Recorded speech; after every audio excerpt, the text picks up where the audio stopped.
78 degrees, Jets football, and we're winning. That's what's going on today. That's why everybody's so psyched. This isn't no happenstance. This is a guarantee, just like Joe Namath said. See that? There are few things in life you cannot put a price on. Loyalty, tradition, fierce passion. Today is a gigantic family reunion because finally, they're back.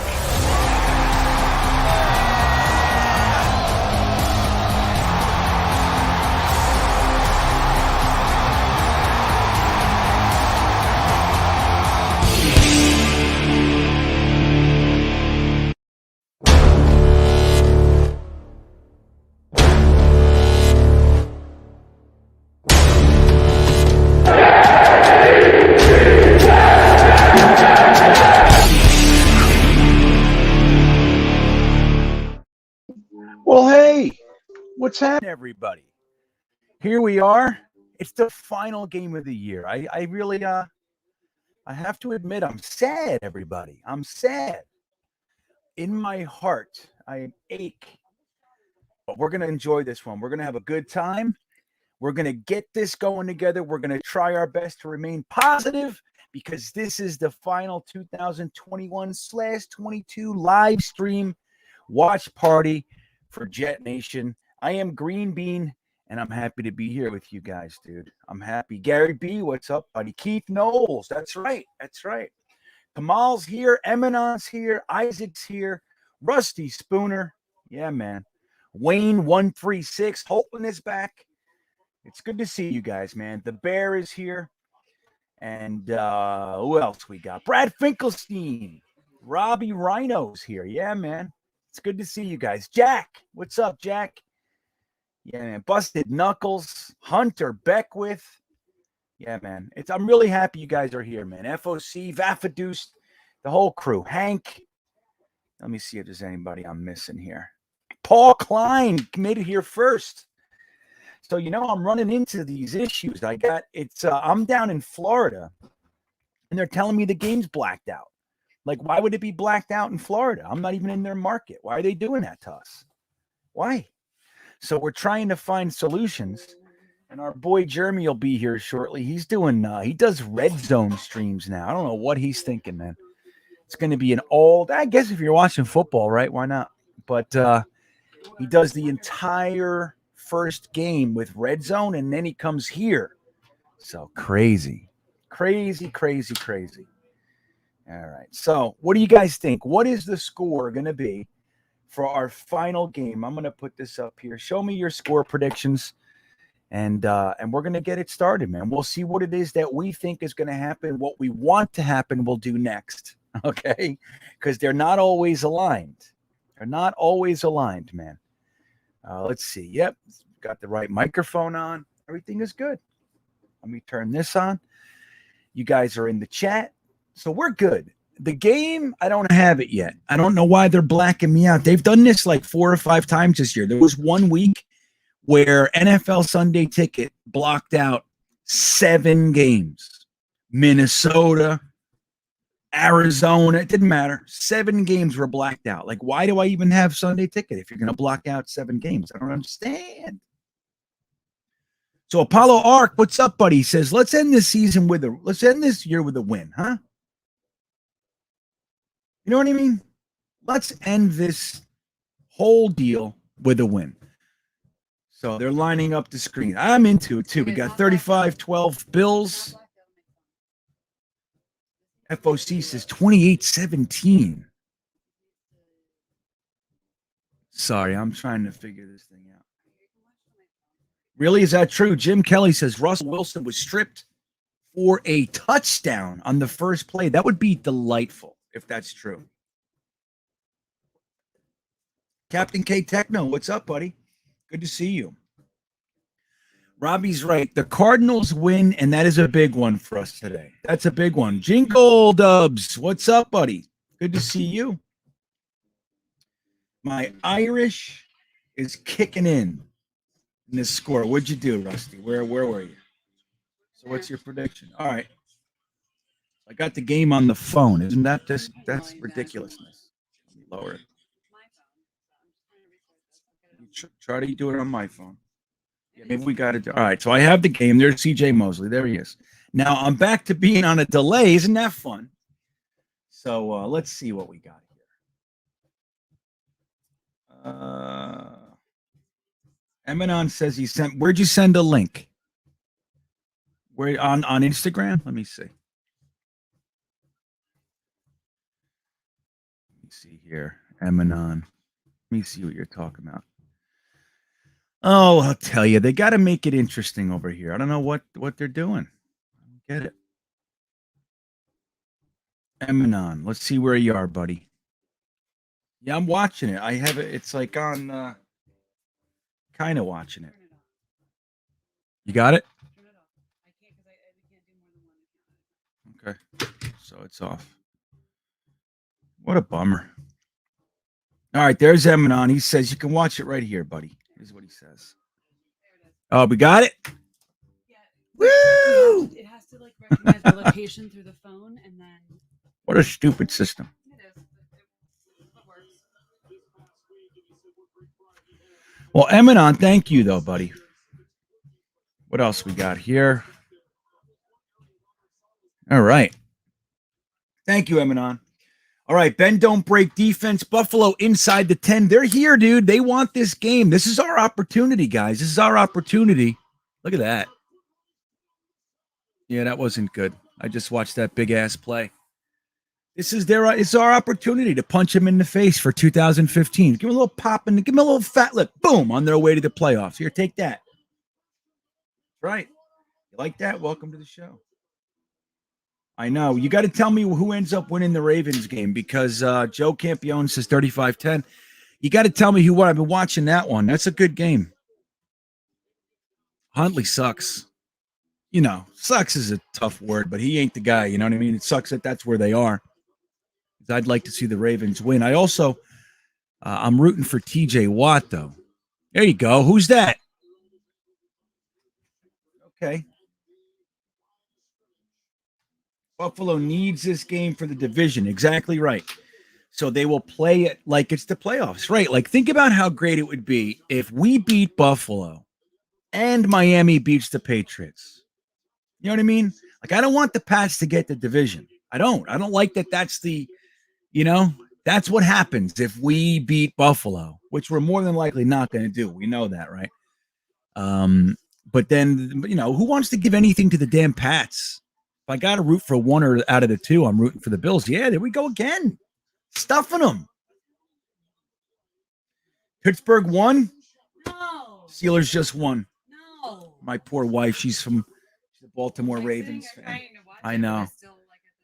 She's here helping me, and she couldn't watch the end. Look at that. Nathan Shepard stepping up there, boys and girls. That's right. Yeah, Buffalo's a good team, guys. They're the rightful owners of the division, in my opinion. They had a little dip, and it kind of, set them up for this kind of stuff. Oh, get him! Come on. You get him then. Nope. Dude, our D, man. Come on. That's not a touchdown.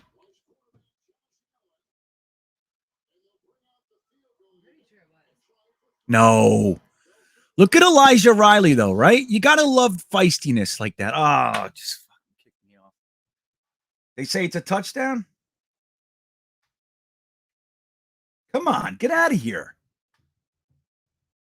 Can you go back to my game? You put it on a different game. What's going on?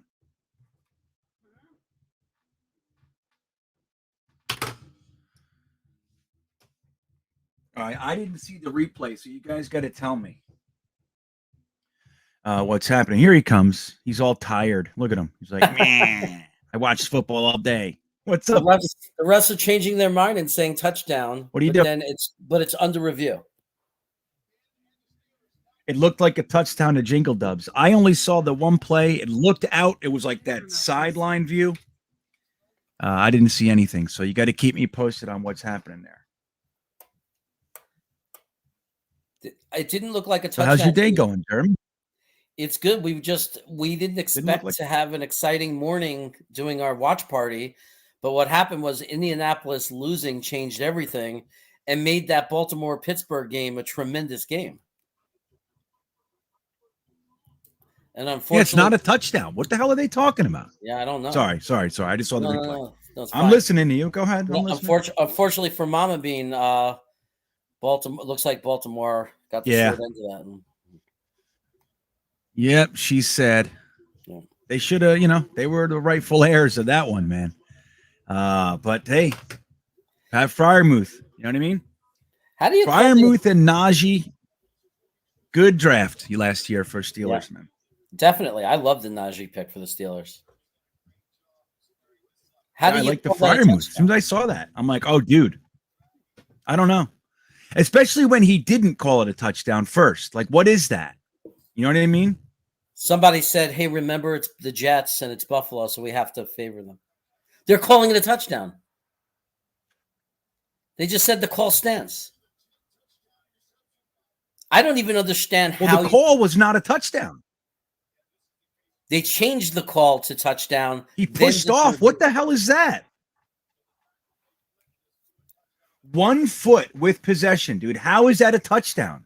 They think that maybe they're college refs. How is that a touchdown?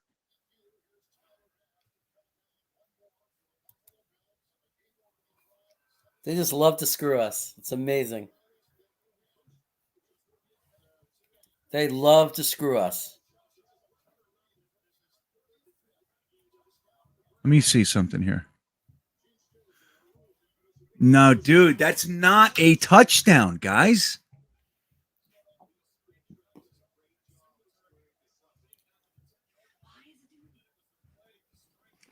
And here it goes. Like, they can't just let it be a game. We lose gracefully. No, they got to stick it right in our ass. Why? Why they got to do that? That's unbelievable. The referees, there really is a bias against the Jets. It can't be. It's denied. unbelievable. It's unbelievable. So I was now just, let's go. Look, they're all like, "Yeah, we're so good, dude." If I was on this team, man, I would be running around to my teammates, letting them know we bleed today. Like, today is the day. Whatever you got in your tank, whatever aggravation, whatever somebody said about your mother in 4th grade, it comes out today. right. They're trying to screw us. We have nothing to play for, and they still want to give it to us. I'm pissed. That's right, buddy. That's right, Ant Jets. Let's use it for motivation then, man. I can't even believe that was real. Like, dude, they're marching down the field. They don't need your help. Was that 3rd down? That was 3rd down, right? So, yeah. Yeah, think about that. The ref right there said incomplete. Somebody else runs over and goes, no, it's a touchdown. Okay, good. We call it a touchdown now. And then they review it and go, yeah. Well, we can't overturn it. There's not enough to overturn it. That's crazy. Toe drag. My ass. And there was enough to overturn it. It was clearly 1 foot in. Clearly. It wasn't even close. So did TJ Watt get the record today? No, right? He got one away. No, he did. You know? He did. He got the record. He got it? He got the record, yeah. Oh, there you go. Finally. Take it away from that thief. Yeah. Strahan and Favre. Yeah. Thank goodness, man. Get them, just push him to the back. Get out of here. You see that? Like, as soon as Strahan did that, they stopped talking about Mark Gastineau forever. It's like he's never even mentioned. The craziest thing in the world. I fucking had it. That wasn't a good first play, man. There was no blocking at all. Michael Carter got stuffed. I'm not watching it yet. Did he? Well, we got 3. Who's playing line today? That's a stupid first play. Let's go. Feeney Light it up. Feeney is in there. They got like 11 guys in the box. I'm not joking.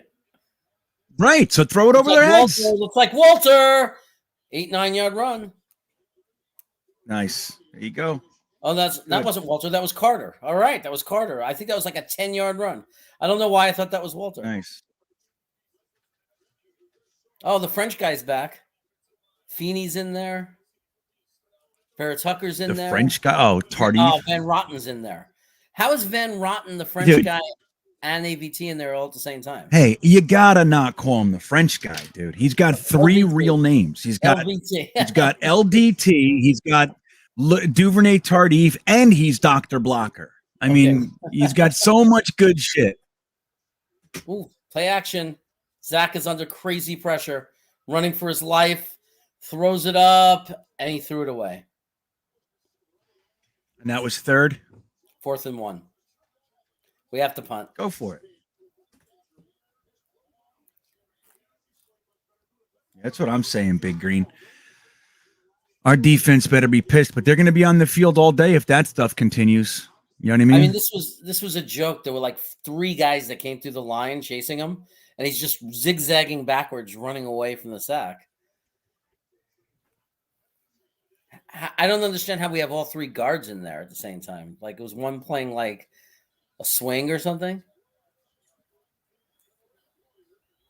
What do you mean we have 3 guards? Somebody has to play center. Feeney is the center. But we had Feeney, Van Rotten. Yeah, Feeney's the center. Yeah, but we had Venti, but AVT. Wait, is it AVT? AVT might be. Well, McDermott's playing. Feeney Okay, and Van Rotten. and they still couldn't block anybody. Let me see. I'll tell you the alignment.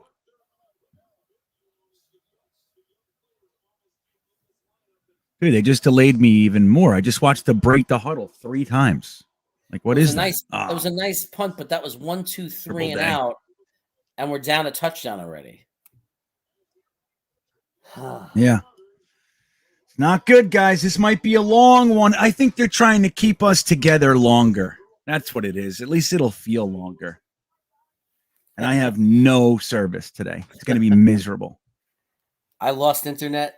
My brother, luckily my brother kept the show going, but I lost internet, had to go to my phone hotspot before. And now we Oh, really? And then we rebooted the internet. Now it's working. Do that all the time. Yeah. Good. That's good to hear.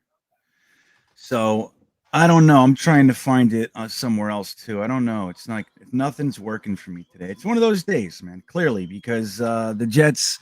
First thing that happens is that baloney ass call, man. Let me see. It's hard to get. Now you see that awesome punt. Where are the Braden Man haters when he does that? I just want to know. We only talk about the one shank. Like that's all. I want us to know. Like we have a good punter, and he's young, and he's going to get better. He got destroyed. He had a bad set leg. You got to give these guys time to heal up and everything. But it's like, I mean, the guy he booms them every game, and nobody says a word. The second he shanks it, there's 1,000 posts about cutting them. You know what I mean? What's up, Shilton? Good to see you, buddy. Glad you're here. Glad you're here. And it says Holton's got it. He says, long day to end the season. Yeah, that's what it looks like.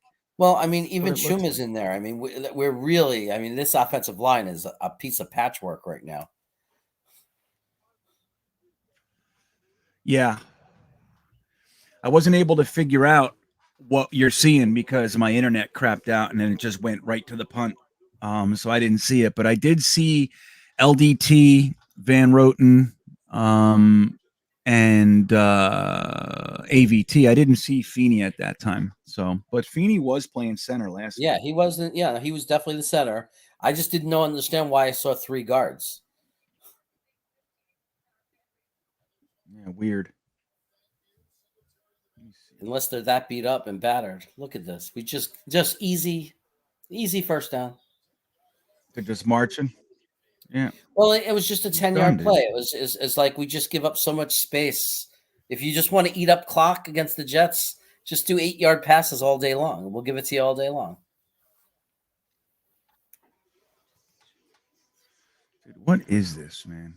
How come I can't find this? Seattle, Arizona, 7-7 Seattle, Arizona. That's a big game that I'll follow that for us throughout the day. At least give me an Arizona. Yeah, win. well, it sucks that Seattle caught back up because that was a good. Yeah, let's go Arizona. We're huge Arizona fans. Let me ask you guys, how do I look today? Because the internet everywhere around me is like terrible. Do I look good? Sound good? Is there anything like that going on right now? You look all right to me. There was a little choppiness in the beginning, but now you've been okay. Wait, hold on, Jeremy. I can't hear them right now. I can't hear anybody because now this other thing I got going on is so fucking loud. Wait. Yeah, Bismo, it has been crazy today. I mean, Indianapolis getting crushed by Jacksonville. Who could have predicted that? It was crazy. Yeah, good for Trevor Lawrence though, man. He played You know well. what I mean? Good for him. Yeah, he played well. Captain K It's says good. you look good. I'm smooth. I look good. That's crazy. Mhm. I look great. Smooth bean. Rusty Spooner. Yeah, it's the what's download up, right now. What's up, Rusty? Yeah, smooth bean. Okay, well, thank you. Big Green says I look like a bearded lady. Or how about just a bearded guy? What's with the lady? Why do you got to bring that? Where is it? Where does it come from with you guys? You're good now. It was choppy, but it's good. Okay, thanks, Hunter. FOC. All right, look at everybody. Uncle Iro, what's up? Some crazy scores, Bismo. That's right. So what's going on in the Dolphins game with the Patriots? Anybody know? Dolphins are up. What do we got? 13-0 Dolphins, I think. Good. I want the Patriots. I hate that they even clinched the playoff spot. I would love it if they could lose and not make it today. 14-0 Dolphins. They got the extra point. You know, Mac Jones is always in big trouble when he has to come from behind because then he has to start really passing the ball. No dinking and dunking. Hey, man, there's nothing wrong with having an organization that knows how to cover up the deficiencies of their players. Every player has a deficiency, right? Everybody. They have strengths and weaknesses. What do you got? Get this, Green Bean. Xavier Howard intercepted Mac Jones for a 37-yard touchdown. It makes me happy. It makes me super happy. Yeah. It makes me happy. I love it. Like I've told you guys numerous times, I don't root for anybody. I mean, even when I'm or the Jets is it. Even when it looks like I'm rooting for someone, all I'm doing is rooting against someone else. Like that's all it is. Like I don't root for people. There are players I like, a la Pat Fryermuth. You know, I like DeAndre Hopkins. He's one of my favorite receivers as far as skill set and dynamics are concerned. And I like rookies when they're coming in, and I keep an eye on my guys, the Kenny Willekeses of the world. I like my underdogs, but I'm not rooting for Arizona today. I'm rooting against Seattle today. I'm not rooting for the Dolphins. I'm rooting against the Patriots. You know what I mean? All that kind of stuff. So when I hear that somebody I'm rooting against does something sucky, I like it. Wesco, what'd you say? Give me a break. There's Carolina's a flag. up 7-0. They're calling Eccles. For what? PI. I think either that or holding. Salah was lecturing him right on the sideline when it happened. Where are you, Mark? That it's 10 p.m. Where are you? Eccles got to learn to turn towards the quarterback. Come on, man. He will. He relax. He plays well. You don't get. Hey, I'm going to tell you right now. There's no reason to get upset today. None. I just want him to learn. Don't you start getting upset. He is. He's learning. He's learning. He's a 6th round pick, Brandon Eccles. He has played exceptionally well. He gets a few more penalties, and he's learning. He's better now than he was week 1. Yeah. And hey, you know what I'm saying? Like, just watch through that lens. There's an 89% chance we're losing this game as it stands. That wasn't pass interference, though. I'm going to tell you right now. I'm looking at it. Was to me that was him going for the ball. Well, so, but you got to remember fucking bullshit. We're the Jets, and who got to remember who the referees are. So this next play sucks, also. So does it? Oh, what is it? Talk about it. I think it's just a big play, another big running play or something. I just saw the guy running with the ball all the way to the 45-yard line. Oh, that is interference. Another Yeah, little screen type pass. Stiff arms us. Of course, gets the first down because we can't tackle. Yeah. The Eccles play, it's not so much that he didn't turn his head, is that he had his shoulder pad. He had him like this. You can't do that. You can't do it. So he'll look, these guys are learning. These guys are doing great. Ooh, that's maybe an illegal hands to the face, though. That wasn't just stiff arm. That was, well, they'll never give us a penalty, will they?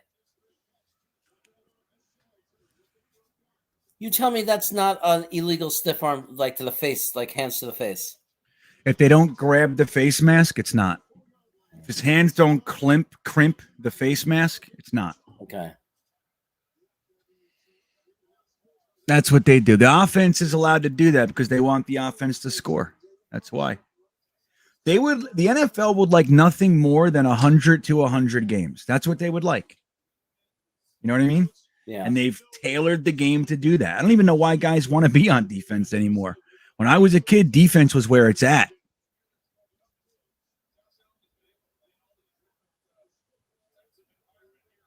That's right. They're going to stiff arm you, dude. Like I've told Jeremy, I've said it 100 times. When I was a kid, I was taught if somebody puts their arm out to stiff arm you, grab their arm, grab it, swing their body around by that appendage so they never stick it out again. That's what I was taught. Incomplete. How come my NFL guys don't know that? Why don't they know that, Jingle Dubs? It's the most basic principle of jiu-jitsu. Use the other person's energy and momentum against them. That's right. I was taught that by a bunch of drunk fathers. They smelled like booze. And I was 9 years old and I got stiff armed and they brought me aside and said, "Hey, how'd that feel?" I said, "It was terrible. I didn't like it." And he said, "Well, here's what you do. That ever happens again, here's what you do." And I've done it a few times in my life. I didn't like it. Yeah, I would say that to people. Like when I would get stiff arm, I grab their arm. I would actually say to people, man, like, "Hey, stick your arm out again. See if you leave here with it. See if you leave here with that arm. You want it, you keep it close to your chest because I'm going to grab it." So you're telling me there's going to be a time where we're going to have the talent on this defense that giving them the space we give is going to work? Because we just gave them a first down for free as if we were playing prevent defense. So I just don't understand like what talent is going to do if we continue to play this defensive scheme. Because it's the type of defense that we're calling because we have no over-the-top help, all right? Like people, they want to draft this guy or that guy. The most important thing to this defense is pass rush. Secondarily, you need somebody in the back that can be a ball hawk, all right? Then you got the linebackers to cover the tight ends and the running backs. So we don't have it. We don't have that talent. We don't have it. So like they're calling defenses. Now, I'm not saying I fully support Ulbricht and all that as far as everything I've seen this year, because that would be untrue. But I do understand it. They're trying to cover up the fact that if people can get behind them rather easily. Like think about this. If you catch a 25-yard play, you still have another chance to stop them. If they do a 50-yard bomb for a touchdown, it's over. Right. You see what I'm saying? So it's the lesser of two evils, and that's what they're trying to do. They're trying to they'll try to stop them, but then they get to the red zone, they shrink the field, and then it's different. Then they can stop them, and we've seen that numerous times this year. I'm not saying I love it. I'm just explaining there is a logic. That's why Hamilton for me is such a. Or look, and truth is any top tier safety, but Hamilton, if he's on the board. And Hutchinson and Thibodeau are not on the board, you take Hamilton. Yeah. Somebody kill this guy. So Zach is doing some kind of weird thing. He's doing this on the bench. He's sitting there and doing this. Yeah, he's got weights in his hand. Oh. Is that what he's doing? I don't know if he got weights in his hand, but maybe, yeah, okay. As long as it means... He walks around with his weights in his arms. It's forearm exercise. Okay. As long as he's not hurt. Oh, I don't know. I didn't see it. You got to tell me. I just know he does that exercise. He was doing that exact motion, but maybe that's what he was doing. He was just like, That's what he's doing. 2nd and 10. Touchdown.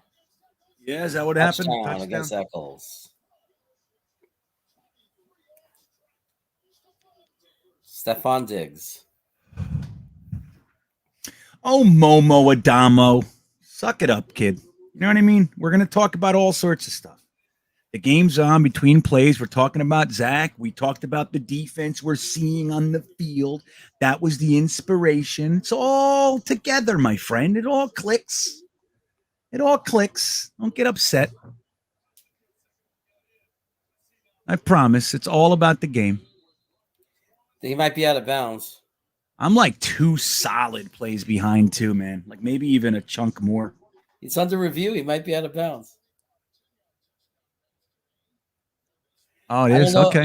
I don't know if it means 1 yard line or not a completion. I don't know which is being reviewed.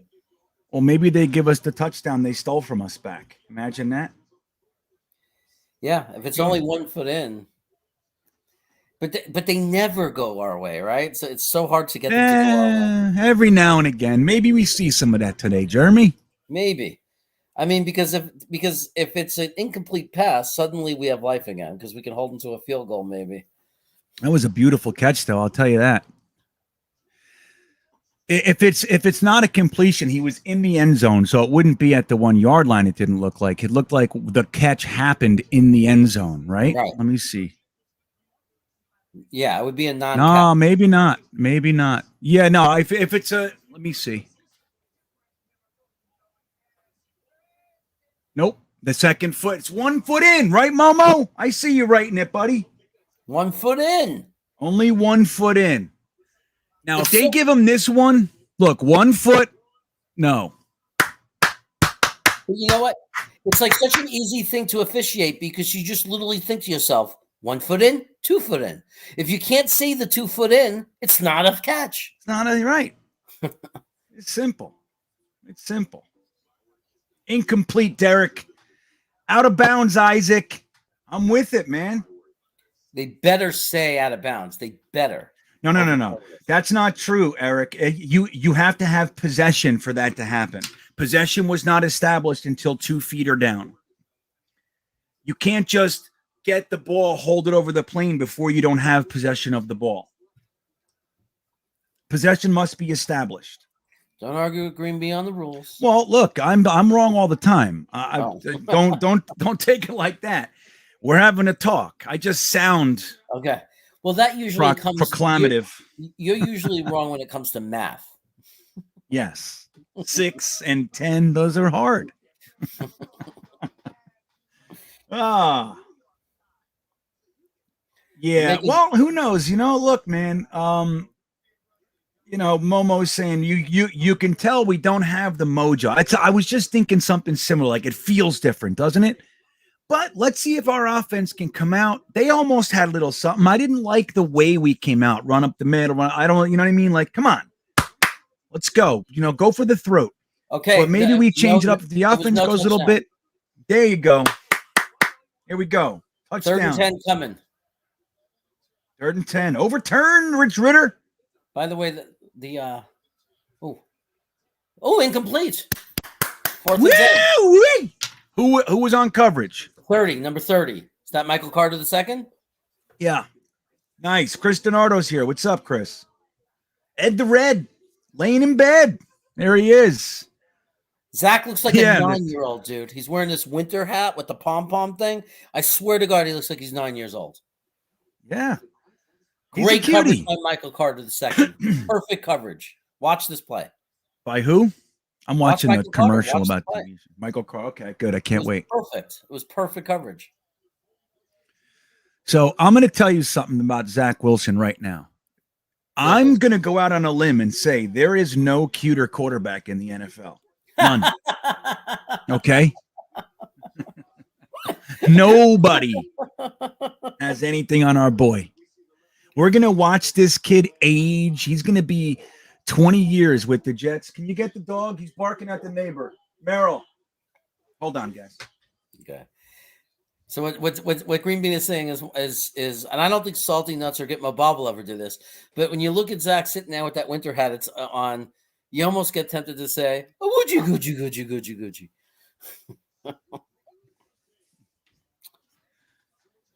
So it's 10 sorry. nothing. 10 nothing. I got an asshole neighbor over here. He's like, Oh. yeah, he's very sensitive. Like anything happens, he stands there like it's a problem. He's an egg. I thought I was going to go out there and have to handle it. I would have brought He's the an egg. microphone with me. An egg. That is great coverage. Who's an egg?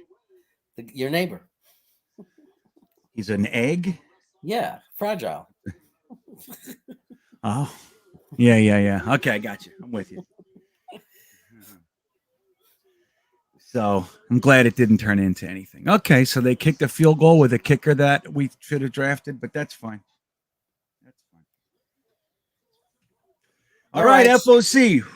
We got to get Zach in a rhythm if we want any chance of winning. Right. And look, and the truth is, I don't even need to win. I'm totally on board. I want to. All I want is competition. I want a competitive game. Don't go up there and let these drunken buffoons party all day. No, make them stress. Let's go. Let's get this. We need a game. It should be 10-7 at the end of this drive here, Jeremy. Like Angina says, yes.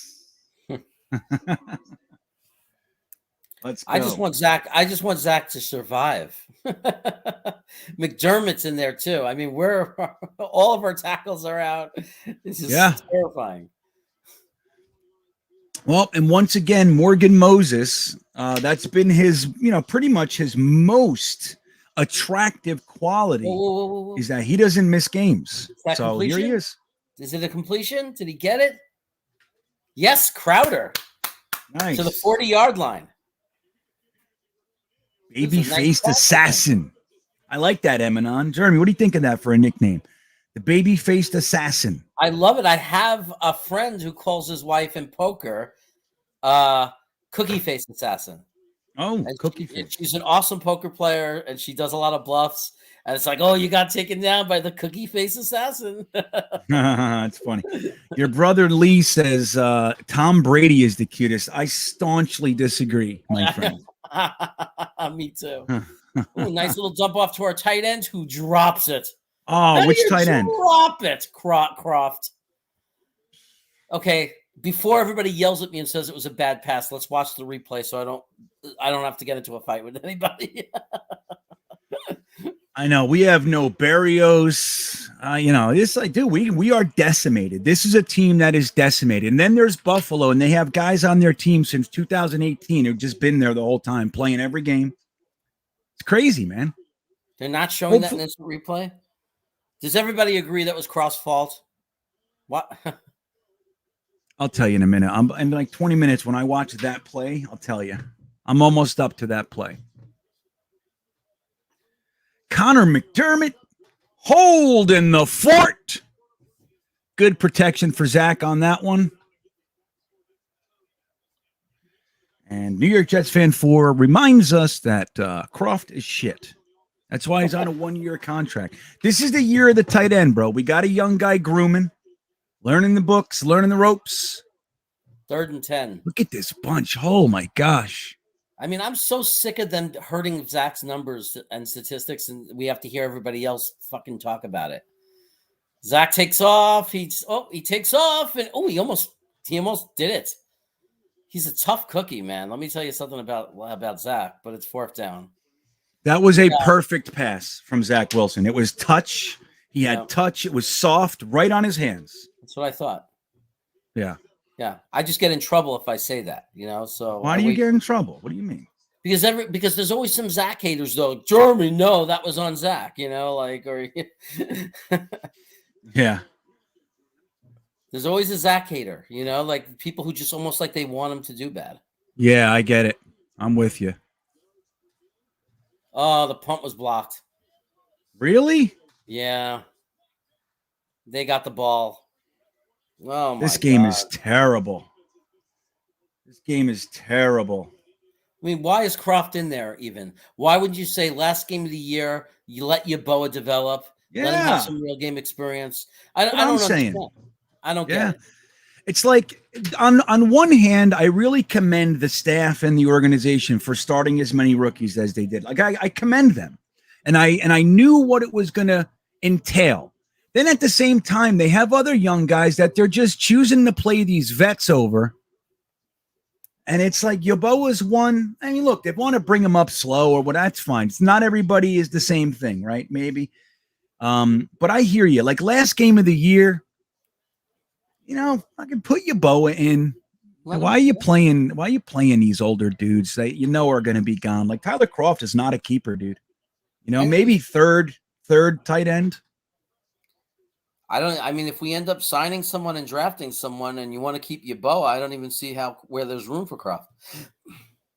Yeah. Well, we have 4. Oh.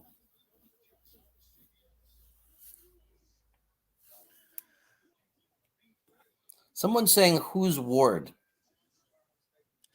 Ward, he's the guy that we took off the Chiefs. The Chiefs, he's the guy, like how Jets fans like myself, we get really psyched about players. Like we'll draft one in the 6th round and he's on our practice squad and we groom him and he comes in for it and he has a great play and he's like a fan favorite. That's Ward up in KC. Like that was a guy that they've groomed for 3 years, I think it was, and fans loved him. And then they cut him to put him on the practice squad, and we took him. So fans were legit pissed. Like they're really upset, and they thought this was his year to break out. And he's been kind of buried on our depth chart, but he has had some good games for us. So that's who Tim Ward is. I think his name's Tim.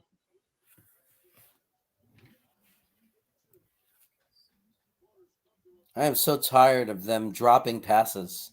I mean, it's just Ed, yeah, I know it is. Ed, what do you mean is Joe Douglas under pressure? What do you mean postseason? Like pressure for what?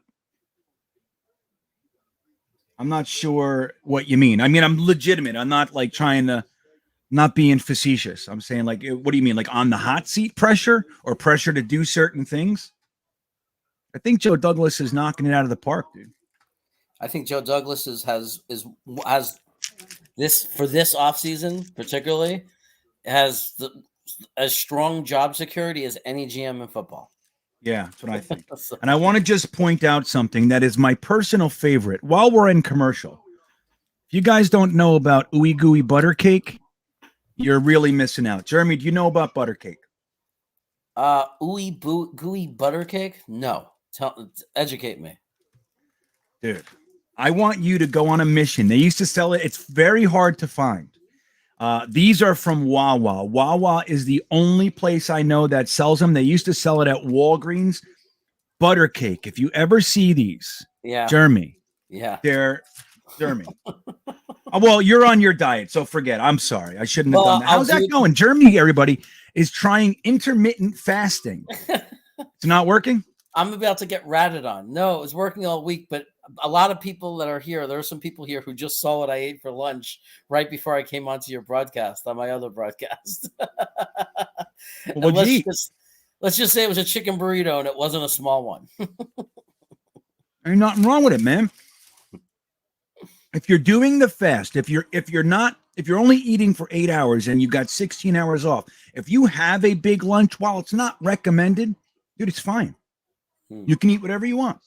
All right. Again, like I told you, there are ways to make it work for real, but the truth is the intermittent fast is not really, it's not required that you eat small meals either. You should, but big 3rd and 5 here coming. Big 3rd and 5. Oh my God. And we stuffed it. They try to run. They try to draw, and we completely stuffed it. They're not showing who. It's really annoying. They're showing a guy walking on the sideline right now instead of a replay. I don't understand that.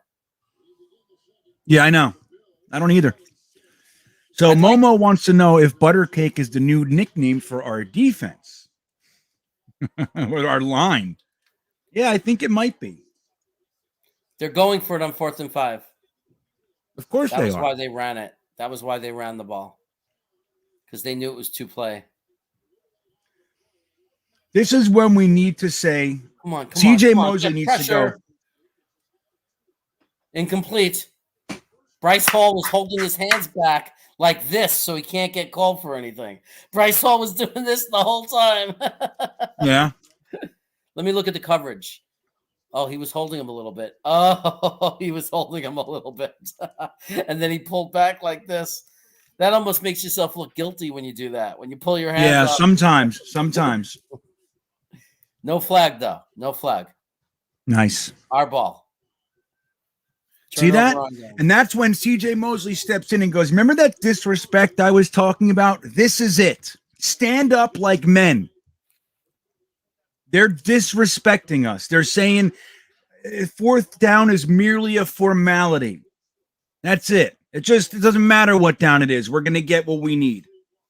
Now, good for you, Jets. I got to tell you, GreenBean, there was a rest stop between New York and North Carolina that I would stop at every time, specifically for Wawa. Yeah, Wawa coffee is good. I like Wawa coffee. Well, they got not a completely authentic, the best, but the best fast food chain hoagie you will ever find. Yeah, I didn't like that. You're a hoagie guy. I call them subs. You say hoagie? I grew up calling them heroes, and Heroes. Brooklyn. But I love a Philly hoagie, man. When it's made the right way. Nice. Well, that's good to hear. I never get food at those. I mean, very rarely do I order lunch or something at Wawa or Sheets or any of that. I'm like coffee, butter cake kind of guy. Oh, I don't give a shit about Sheets, but Wawa, they got a real deli counter there. They do real hoagies. Nice. That's good to know. Wawa's legit. So Owen says, also, I freaking hate the Giants and Jaguars. Yeah, me too, buddy. Me too. So hopefully we end this day with the 4th and 6th pick in the draft. That's what we're shooting for. Best case. Did the Texans play yet? Best case is 3 and 6. Unfortunately, the Texans lost. They lost. Okay. Yeah. So 3 is off the table. 3 is off the table. We hold the keys to our own destiny. If we win, I think we can go as far back as 7th, right? Our pick. Isn't that what Y2K said? He was saying something like that. And the Seattle pick can go as far back as 13th. So these games have real importance, man. The D on 4th, guys, that's a good point, Emanon. I think the D gets battered a lot, and for good reason. But they've had numerous 4th down stops this year. And 3rd down stops. That's how we get to 4th down. They have definitely nice. They have definitely stood up and played tough. That's the thing we have to give these guys. They're playing tough. We don't have the horses. We don't have the horses, and that's just what it is. The fact that we found our entire defensive backfield in the 5th and 6th round is incredible. And then so now we take real assets, use them on the edge, maybe a dynamic safety, a linebacker, and then now we're talking. You know what I mean? Get Carl Lawson back. Oh, that was ridiculous. Good. 1st down anyway. Watch this. When this play comes, as they snapped the ball, a Bill came through the offensive line as if no one was there. Zach got the handoff, and we got the 1-yard 1st down. Zach was being tackled as he handed the ball off. Wow. And Michael Carter and somehow got it to him. I also want to say that quietly, every pass Zach Wilson has thrown, except for the throwaway pass, has been spot on perfect. Yeah, nice. See CJ Mosley talking to his defensive friends on the sideline. That was good. Okay, I just watched the pass play. That was good. Nice. That pass play on 1st down. He had a nice pocket. Yep. Nice dart. If you give Zach time, dude, he's fine. The kid is settled down, man. I'm happy with him right now. I'm happy. I don't want to say too much and the rest of the game sucks or anything, but I'm happy with the way his progress has continued all season. I'm very happy with him. Wow. Who was that? Who gave that up? Ooh, trick play. What are they going to do? Oh, my God. Make up your mind, dude. Crowder way behind the line of scrimmage. He threw the ball backwards to Crowder. Crowder's running around fake passing 5 different times, avoiding tackles, and eventually just ran. I don't even know if he made it back to the line of scrimmage. Barely. I got to watch that. I was trying to figure out who blew that block. 3rd and 13. That's not a good position to put our boy in.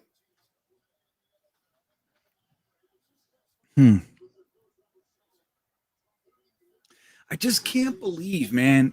You know, like our offensive line, I know it's all second stringers, but you got to get some push on a run, something. Shit. Get rid of it. Get rid of it. No, he took the sack. You got to get rid of it. Come on.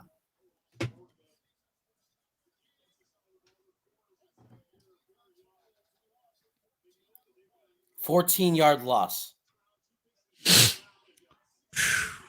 I mean, I don't know what that is. You got to recognize when you've got to throw it away.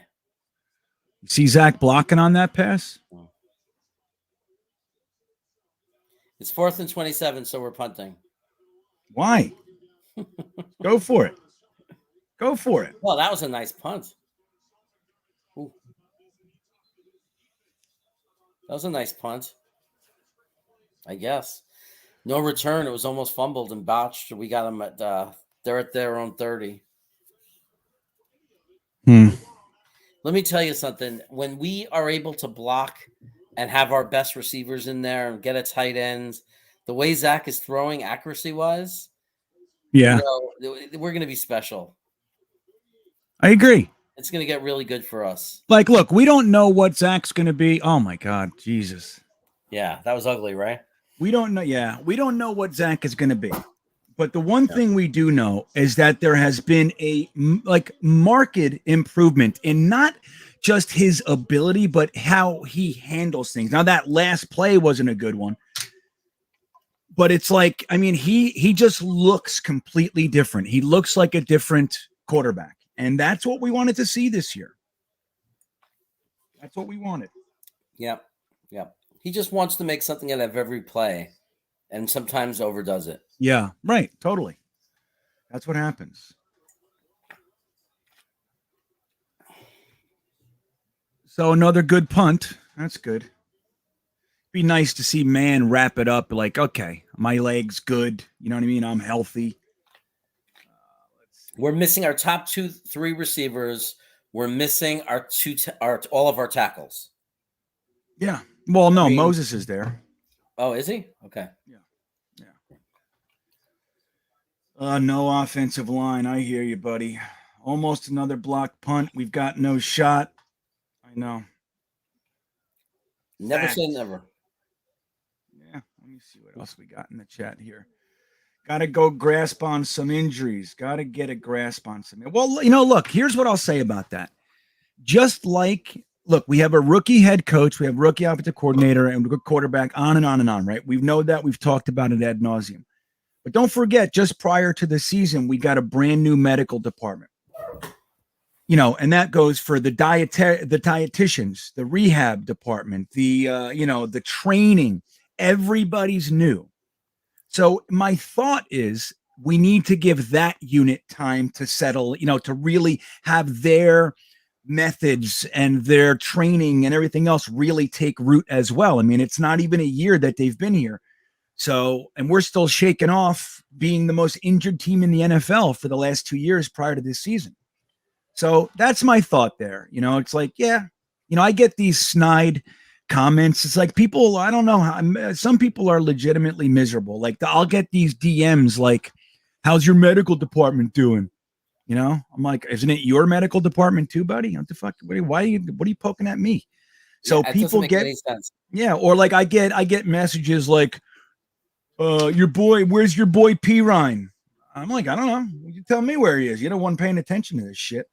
So, my thought is like, Jets fans, a lot of fans we want everything to be instantaneous. And this regime didn't choose that way. Now, I don't know what's going to happen with it, but I think where the medical stuff is concerned, we're going to need to see them act like what they're doing actually take root and start to have an impact, as opposed to a doctor walking in to the worst injured team in the NFL and all of a sudden we're supposed to not be that way. 3rd and 4. He passes it. Somebody hit him hard. Get him down. Hold him. Yes. Before the first down. Who did that? Nice. Someone got there first. Who got there? 50. Mosley got there. Got there. All right, CJ. 3rd and 4. He stopped them before the first down. Yeah, it's a good question, David Goodstein. So they're not playing Mims, man. I've given up on it. I mean, I don't know what the deal is. They're going for it on 4th and 1 from the 38. Of course they are. Yeah, of course. Oh, on their own 38. That takes balls. Yes, it might be just trying to pull them off sides. We'll see. Nobody jump. Nobody jump. Nobody jump. Nobody jump. Looks like bullshit. Looks like bullshit. 3 seconds left. 2 seconds. 1 second. They did it, but it was delay a game. It had to be delay a game. They blew the whistle. They did a quarterback sneak, but it was delay a game. That's weird. Right, Hank. If we lose this game, we have the 4th. Now there's a what? Shoving on the sideline. Wait a second. They ran. Oh, and players ran over there. Yeah, run over there. Get mad. That's what I want to see. It was a timeout. Buffalo called a timeout. I thought it was delay a game. It went to 0, but the whistle blew, and the whistle was a timeout. But it was weird because they did a quarterback sneak after the coach called a timeout. Yeah, odd. I wonder what the thinking very was odd. there. Very odd.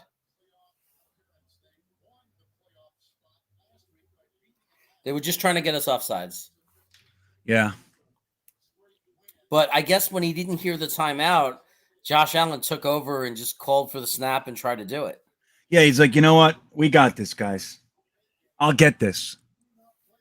Watch out, because their local channel coverage team is going to call him selfish now. Yeah, that's right. See that? Look at Josh Allen wanted all the glory. Zach, this is his moment. It couldn't have been that he's a rookie who made a mistake. He must be selfish. It's an honor to have CJ in my locker room. He said my locker room. He's selfish. Yeah, I know. What a joke. They're punting, by the way. Yeah.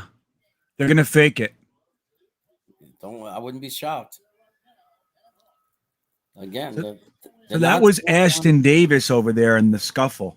He was the guy over there on the Buffalo bench. Ashton Davis punking it up. He punts it. It hits the grounds where they're just going to down it at the 17-yard line. Nice. Okay, 17. Nice space between the end zone and us.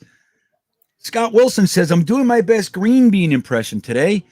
Been driving back to California from Texas since last night. Oh, wow, man. Where were you in Texas? See how long the trip is. If you're in El Paso, it's not too bad.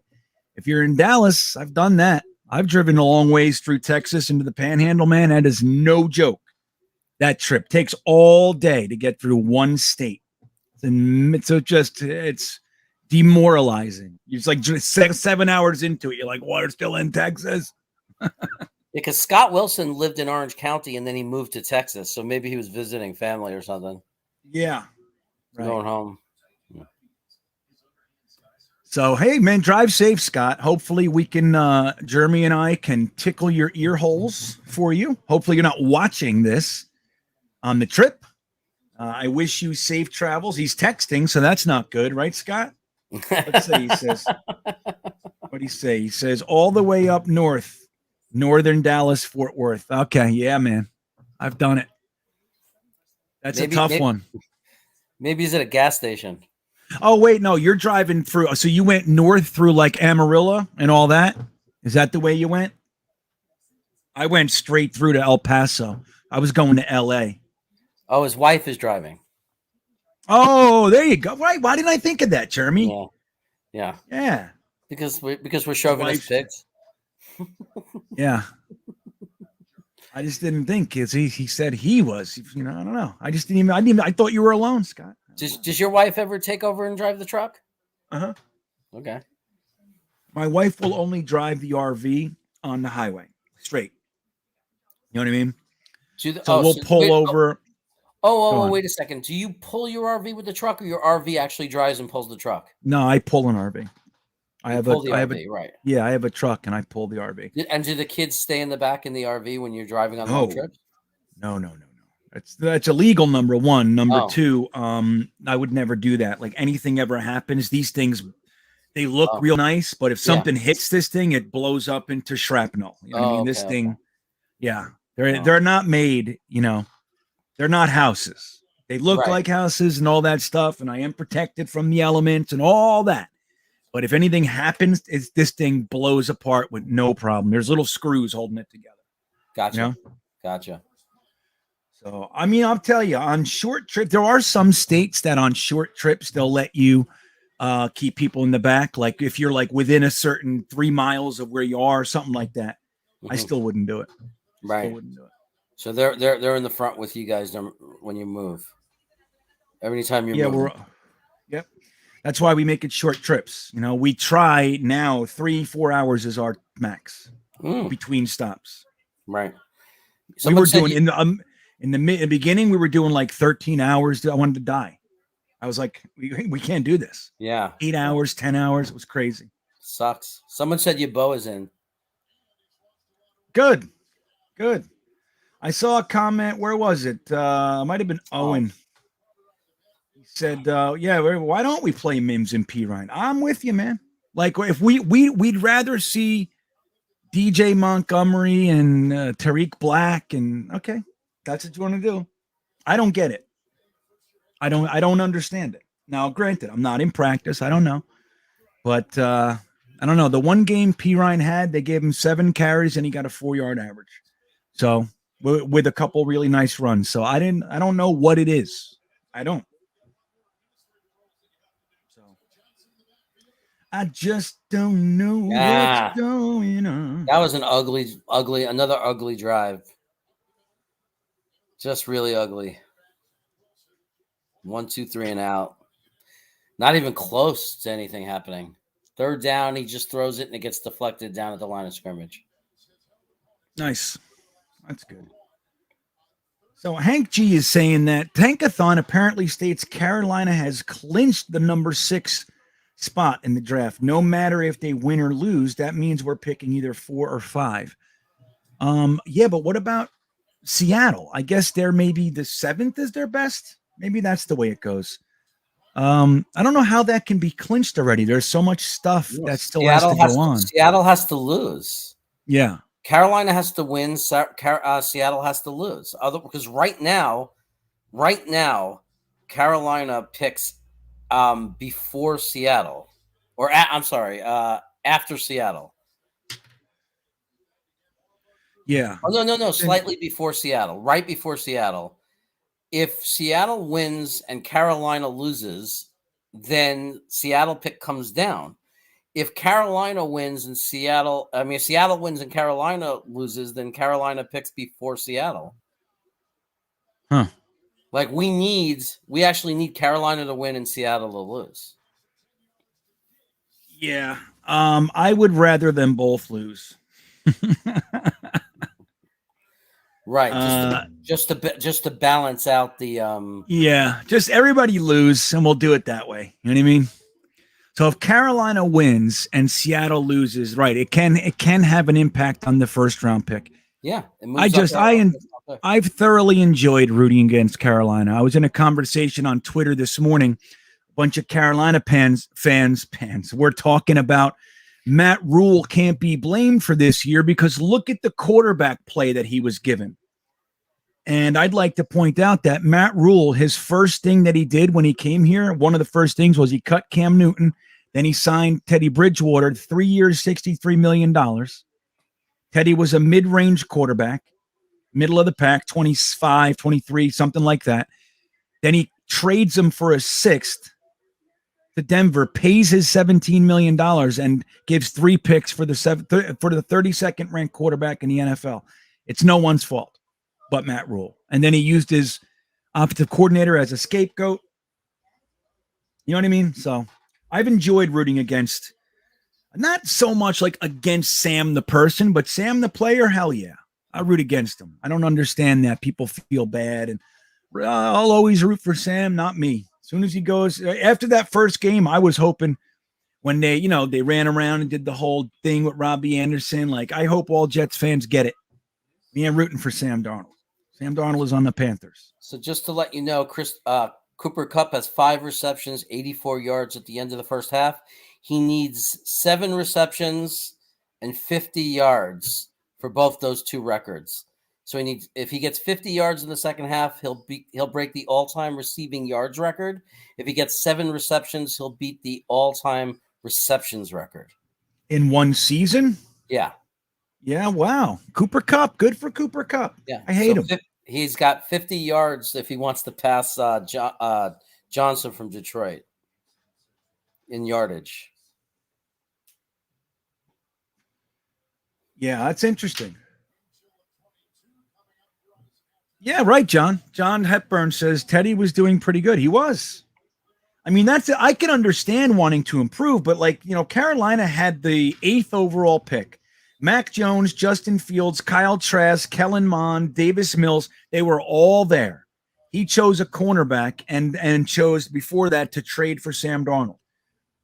So they had Teddy Bridgewater. All they had to do was take Justin Fields, let him sit behind Teddy for a year. Teddy's known as an exceptional teammate. He's a truly great guy to be around. He helps the young guys, and he's serviceable at worst. That would have been a smart play. But no, Matt Rule's cocky. Matt Rule's quite the little peckerhead, and he decided to. I know better than everybody else. So, man, look at that. We forced a 3rd and 4, 3rd and 3. Yeah, boy. They're at their own 24, 25-yard line. So if we hold them here, it's less. I mean, this is look. If we could hold them here and get out of this half 10-0 or 10-3, totally. That's amazing for our defense because our offense has been 1, 2, 3 and out every That's possession. Right. I could not agree more. And the thing is, again, and the defense has done this numerous times this year, especially early going. Remember, the offense was completely inept, and the defense kept us in games. And then the end of the game, they would get, mauled. They would get just ran over. Pass. Yeah. Guess who with the coverage? Bryce Hall. No, Williams. Michael Carter. Quincy Williams. Elijah Riley. Quincy Williams. There you Quincy go. Williams knocked it down. He deflected it. Yep.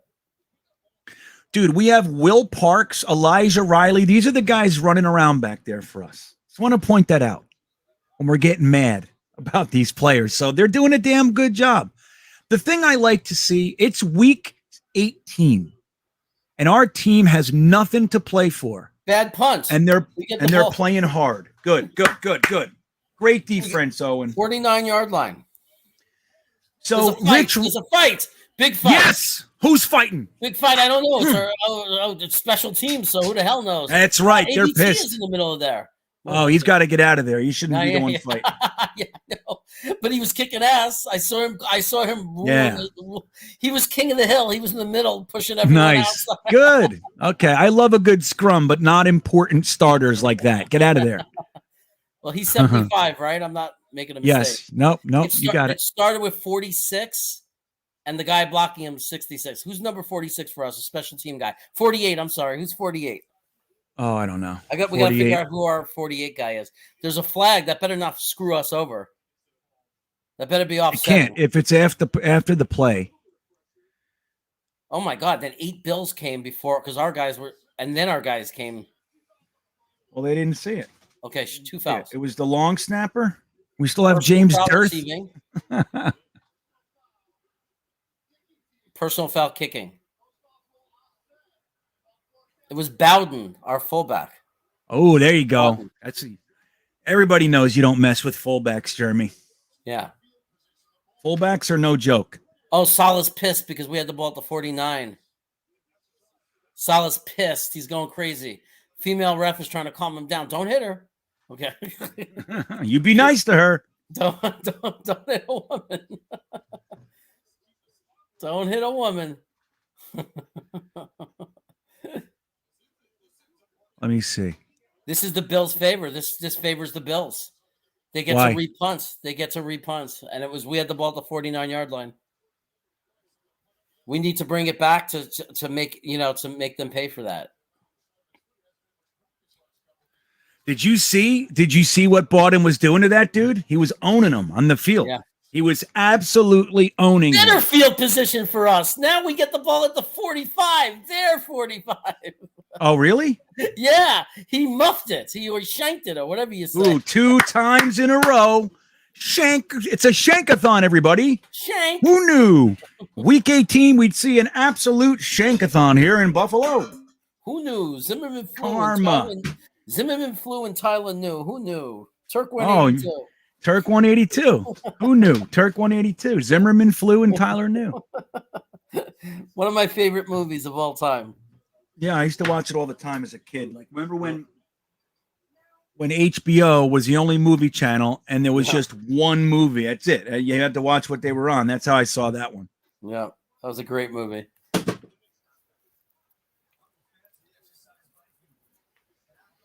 Yeah, dead ball foul, man. I don't understand either.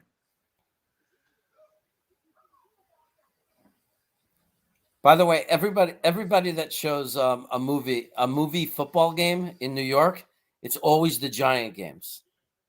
Like Harry Met Sally, Turk 180. It's always the Giants. They never show them sitting in the crowd at a Jet game.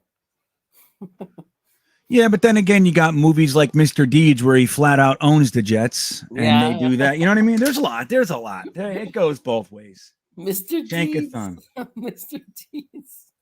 Mr. Deeds. That was a great one. He goes, "Oh yeah, well, I hate the Jets," and he goes, "Oh, that's unfortunate." He goes, "Why?" He goes, "You own the Jets." He goes, "Oh, that sucks." Well, that sucks. Hey, when you were in New York, did you ever cross paths with Louis C.K. in the comedy clubs? Mm-hmm. At the Cellar years ago. Mm-hmm. He had hair then. Yeah. Yeah, I used to. I was at the Comedy Cellar all the time, and so on like off nights, like Tuesday nights and stuff, there's a restaurant above the Comedy Cellar. I think it's called the Olive Tree, and in the back there's like a roped off area where the comedians hang out, and there's a back staircase so they can go down there and do spots and come up and hang out. And I would hang out with like Jim Norton, Chappelle, what's that guy's name from Saturday Night Live? I can see his face, but lots of those guys. Colin Norm Quinn. McDonald? No. Tracy something. Oh, okay. Tracy Morgan. Tracy Morgan. Wow. Yeah. Wow, that's cool. Yeah, I used to hang out. Sarah Silverman? Oh no, I never met Sarah Silverman. She came later, right? Yeah. That's cool, man. That's cool. I was still. Yeah, even though I was like, I was out and about and everybody knew me, I was still like, I was on a lower rung, you know what I mean, right. than those guys. Yeah. I was good and people knew me, but I was definitely not the same rung. I was still trying to get representation and everything. What's funny is I was right in the area at those days. You were in there and I was outside walking around Bleecker, and I'd go to the Peculiar Pub. Oh, yeah. And those bars, because I was very into Belgian beer. So those places always had like the beers from around the world before everybody used to have them. Wow.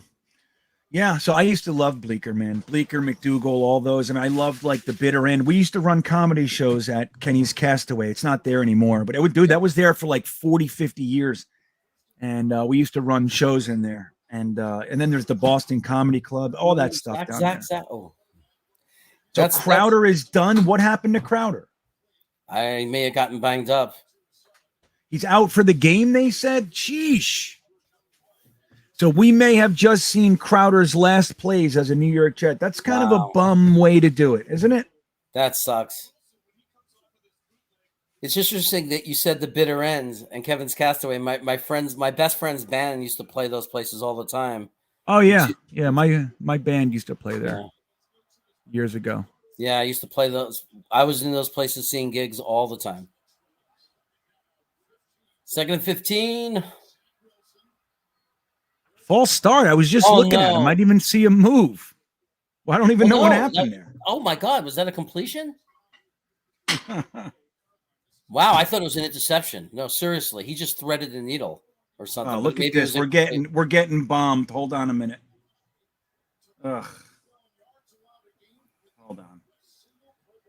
This is such bullshit.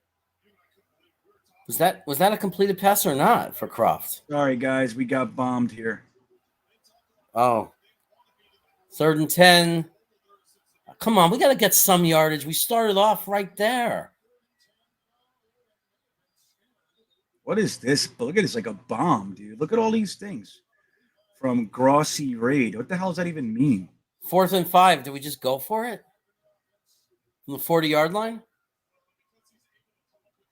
Great catch. Zach finally got somebody to do him a favor. Some guy I don't know just made a great catch. Who was that? What receiver was that? I don't think you punt there. I think you go for it. Who cares? We're 4 and 12. Oh, we're going. Can you see the chat? Can you see the chat? This all yeah. Facebook stuff, or is this? Really? Look on YouTube. Are you seeing the bomb? 4th and 4. Beautiful pass. 20, 10, touchdown, Cole Senior. Yeah! My internet completely went out. I'm looking at a black screen. Woo! Touchdown Jets. See this? Look at this. All right. Got bombed. That was a beautiful pass from my boy Zach. Yeah, I don't know what this is. Right across. Oh, he's really good when the guys cut, like with Elijah Moore's touchdown. Whenever a guy cuts and does into this slant, his timing and his accuracy is so good on those plays. All these guys, all he needs are receivers that give him some separation, and this quarterback is going to be unstoppable. Unstoppable. All they have to do is give separation. Slightest separation on that slant route, and look what Zach did. He put it right there. People are saying what? Raid, KGM? Yeah, no, that's what I'm talking about. Don't even read it out loud, dude. Oh, it's just we got bombed. We just got probably 75 messages from the same bullshit. It's a bunch of different people. It's like a bunch of bots or something. Some are getting through that are good guys, like Finkelstein Spooner says it's subscribed. Yeah. Yeah, we need to get some moderators on here. Yeah, I have them. They're just not here today. You should be a moderator. I made you a moderator a year ago. I got 1 million accounts. So I got to figure out. I think that we just kept doing the wrong account. I'm usually on my work computer, so maybe I'll start using the Mac and just do my Chaos account and just make the NFL Chaos account a moderator. So this way we know which one it is.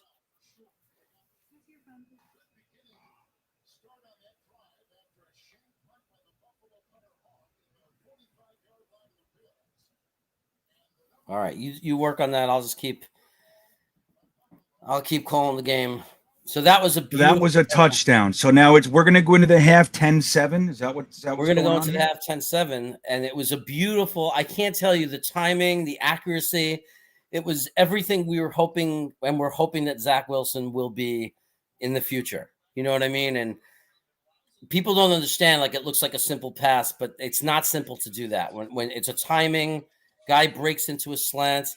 He created a tiny bit of space, and Zach read it perfectly and just hit him right in the chest with it.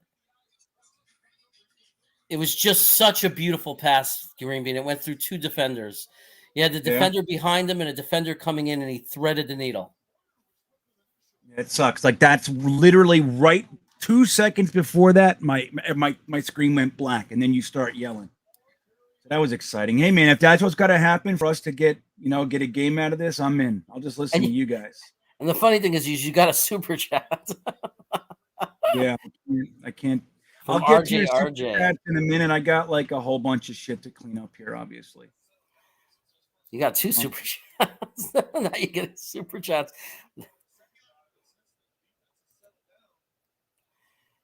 Hey, guys, I see the super chats now. I usually do that for GreenBean, but I didn't see them. So when everything gets up and running, we'll make sure we find them.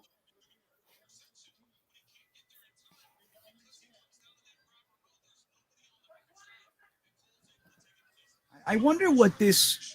I don't understand the motivation for this stupid shit. Like, I really don't. Like, do you think that everybody in here is going to all of a sudden go look this thing up and go fucking support you? Or I don't know what it is. I don't even know what that means. Meanwhile, just to keep you posted, it's 3rd and 10. The ball just slipped out of Allen's hands, so it's 3rd and 10. There's still like 3 minutes and change in this half. 3:40. So it's 3rd and 10. If we hold them now, we're going to get the ball back for another opportunity.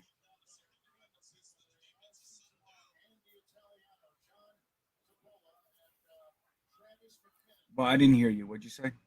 I'm just saying that it's 3rd and 10. If we hold them here, there's plenty of time left. Yeah. He's under pressure. He throws it short of the first down. Somebody made a great tackle, stripped the ball from him. I think they're going to rule it a catch and out of bounds and it's going to be 4th and 1, and they're going to have to punt. Good play, Carter. Carter the second, I believe. Oh, no, it was number 41 who got there, Pinnock. Pinnock got there and stripped the ball or broke up the pass. Either way, but it was Pinnock. Great play for Pinnock.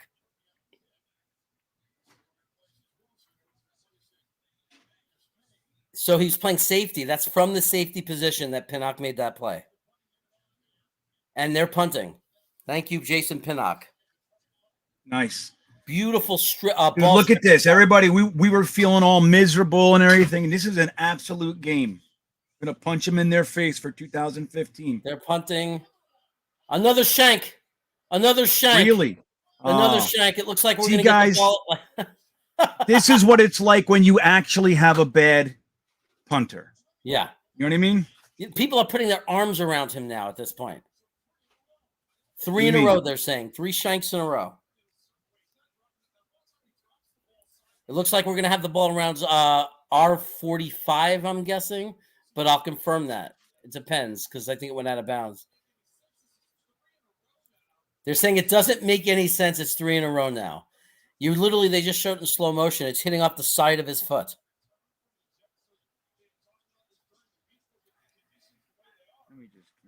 Yeah, we're on our own 43. Nice little running play to start it off for 4 yards or so. We have a little bit of momentum. We're feeling it a little bit. That was 23, Coleman on the run, 4-yard run. You could see a little bit of jump in our offense right now, and you could see their defense getting a little tired. Yeah. See that, guys?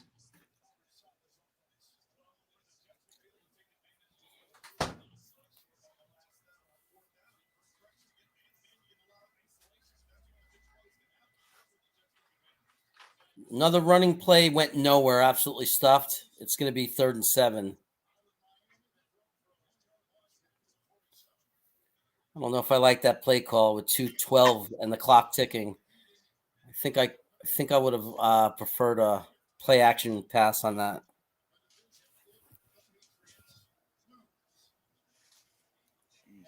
So, so you're under attack to where you can't even get more than one player because there's so many of them, right? Yeah, I guess I'm picking up that this is a group that raids streams. They're like, yeah, we got you. Like one of those. So it'll take me 5 minutes and they'll be I wish I had the power to block them also. Is there any way to temporarily give me some power from here? If I do that, it's just going to elongate the situation. We got some spam, guys, so everybody just stay cool. Yeah. Stay calm.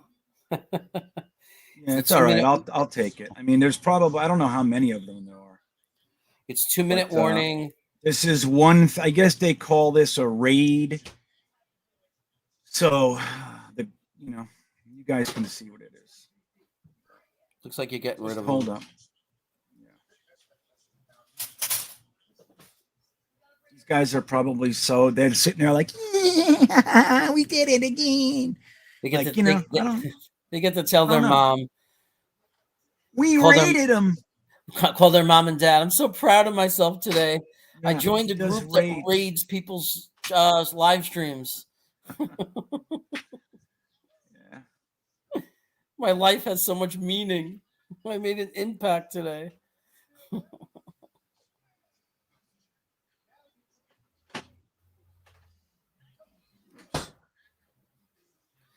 Keith Herring is saying it was over 100.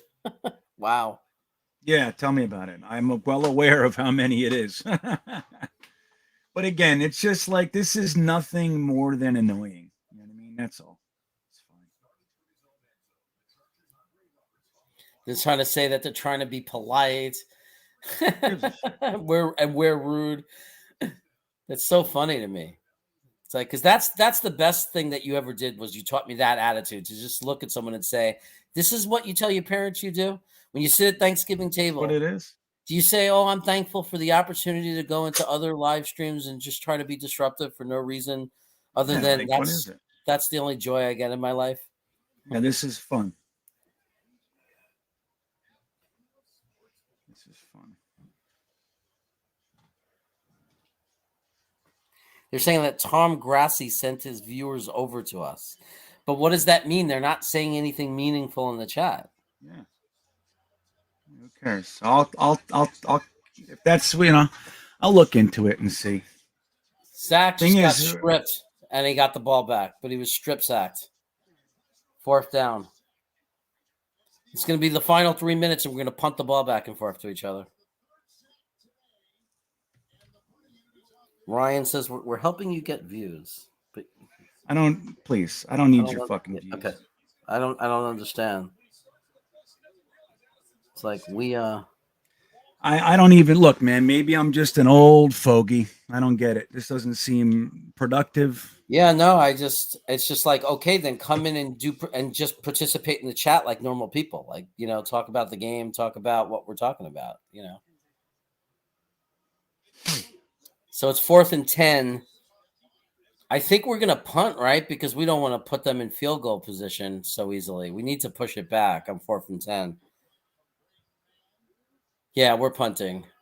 That was a horrible, ugly series by us, but hey, we just scored a touchdown the series before it, so beautiful punt. Beautiful punt. Nice coverage. Tell me we don't have a punter now, guys. You see our guy shanking the ball 3 times in a row? 50-yard punt. Tell us we don't have a punter. Yeah, is what I'm saying. It's like, we just saw what a really bad punter looks like. That's what it is. Not one he punts 4 times and 1 shank. Good. I'm not happy with shanks either, but man has been above average the entire time that he's been here. It's only 2 years. He's young, super crazy, strong leg. He gets us in good positions more than he doesn't. All right, 1st and 10. Oh, a good pass play by them. You can't blame our defense. That was just a wonderfully executed play from Buffalo. Quick slant. Allen put it in the perfect place. I just can't blame any of our defenders for that. Sometimes the offense makes a good play, and that was a good play. They're at the 27-yard line. It's 1st and 10. Josh Allen is back. He throws deep across the field to the 45 for a completion, and they're trying to get in field goal range, and they got plenty of more time to do it. I just blocked Vafadoost. My bad, buddy. Hold on. I'll get you back, my friend. I'll get you back. I promise. Kevin, give me a minute, okay? I just blocked Vafadoost. Where'd he go? Let's see. I'm going to have to go in. Hold on. They're like, raids are good. Yeah, well, thank you so much for your raid. Short completion for a few yards to Beasley. Just a 2-yard gain, right? Yeah. Let's see Gitmo in here today. Let's see Rusty Spooner.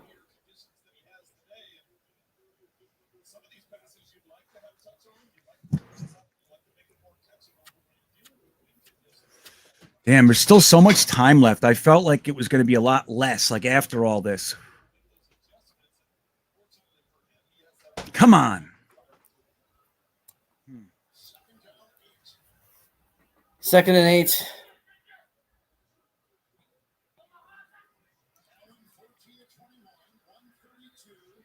Way too much time we gave them. No pass pressure. They're on our 40-yard line now. And they got 53 seconds, but no timeouts. Yeah. But we're giving them too much time. Our defense needs to get some pressure.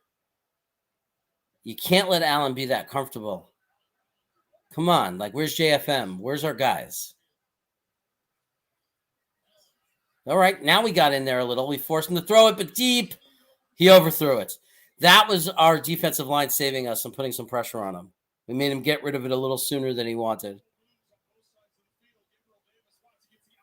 I was almost a touchdown. Vafadoost, you're back, buddy. Forgive me. Forgive me, my good friend.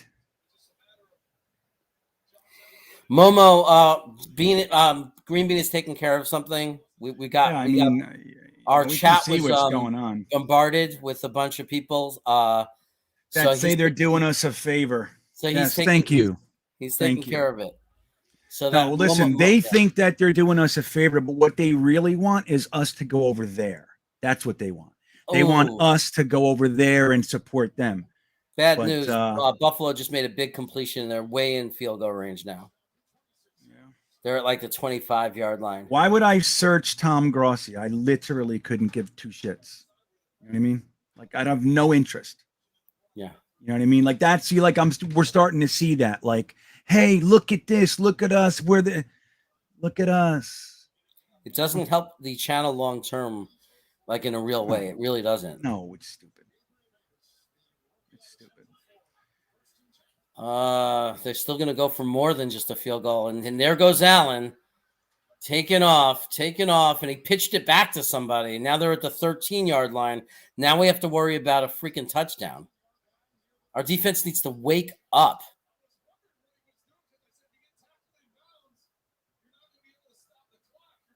Oh, man. Wasn't that a good one, Hank? This is so good. This is the best raid ever. Like, literally, it's been, 6 minutes? And we're just about done? You know what I mean? There's some guys I can't tell if they are or not, so I'll leave them for a minute. But we'll figure it out. It's just, again, it's an annoyance. Oh, well, did we sack him? No, he popped out. Incomplete. Incomplete. 11 seconds. 2nd and 10. We just got to stop a touchdown here, guys. Right. That's it. I could live with 13-7. We can't do 17-7. 1 foot in, 1 foot out. Nice job, Brandon Eccles, I think, because he kind of pushed him and made sure he couldn't stay in bounds.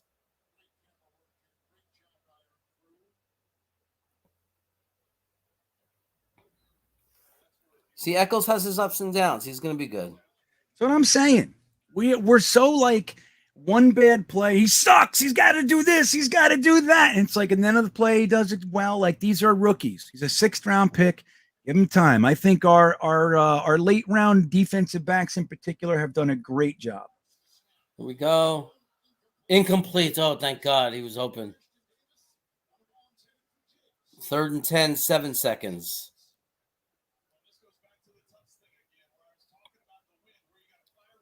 Wow, that was out of that. I mean, it wasn't the best pass, but it hit the receiver's hands and he didn't catch it. He wasn't able to pull it down.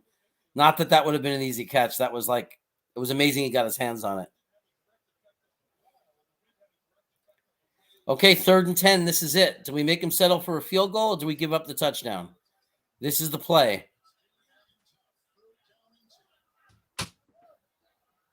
3 seconds on the clock. He snaps it. It's a great pass coverage from Bryce Hall, but there's a flag. What's the flag? There's a flag. They were looking for Diggs.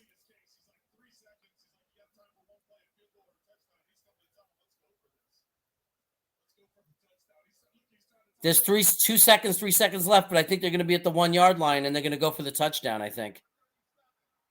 Pass interference on Bryce Hall. I guess that was it's a very generous call for him. Yeah, I know. My internet, everything just crapped out on me, man. I'm lucky. This is my last stream in this place where I am. I leave here on Tuesday. I can't wait. This is like literally the worst internet. The only internet that works here is T-Mobile. All my Verizon, all my AT&T, nothing works here. And all my boosters and everything does nothing. Does nothing, Jeremy. They're going to kick the field goal. Good. They're going to kick the field goal. They want the 3. They're not going to go for it. Right, All right, Mason. good. All right, That's it. Sometimes a penalty can be smart. If he doesn't do that, it's more than likely a touchdown, and then he's good. Ooh, he almost hit the post. He almost missed it. 13-7. 13-7. Hey, guys, I want to say this, okay? Our defense showed up today. Hell Give yeah, credit where credit is due. Look at all the like I said, we have Will Parks and Elijah Riley out there starting. Need I say more on what's really going on? They came to play. They came to play.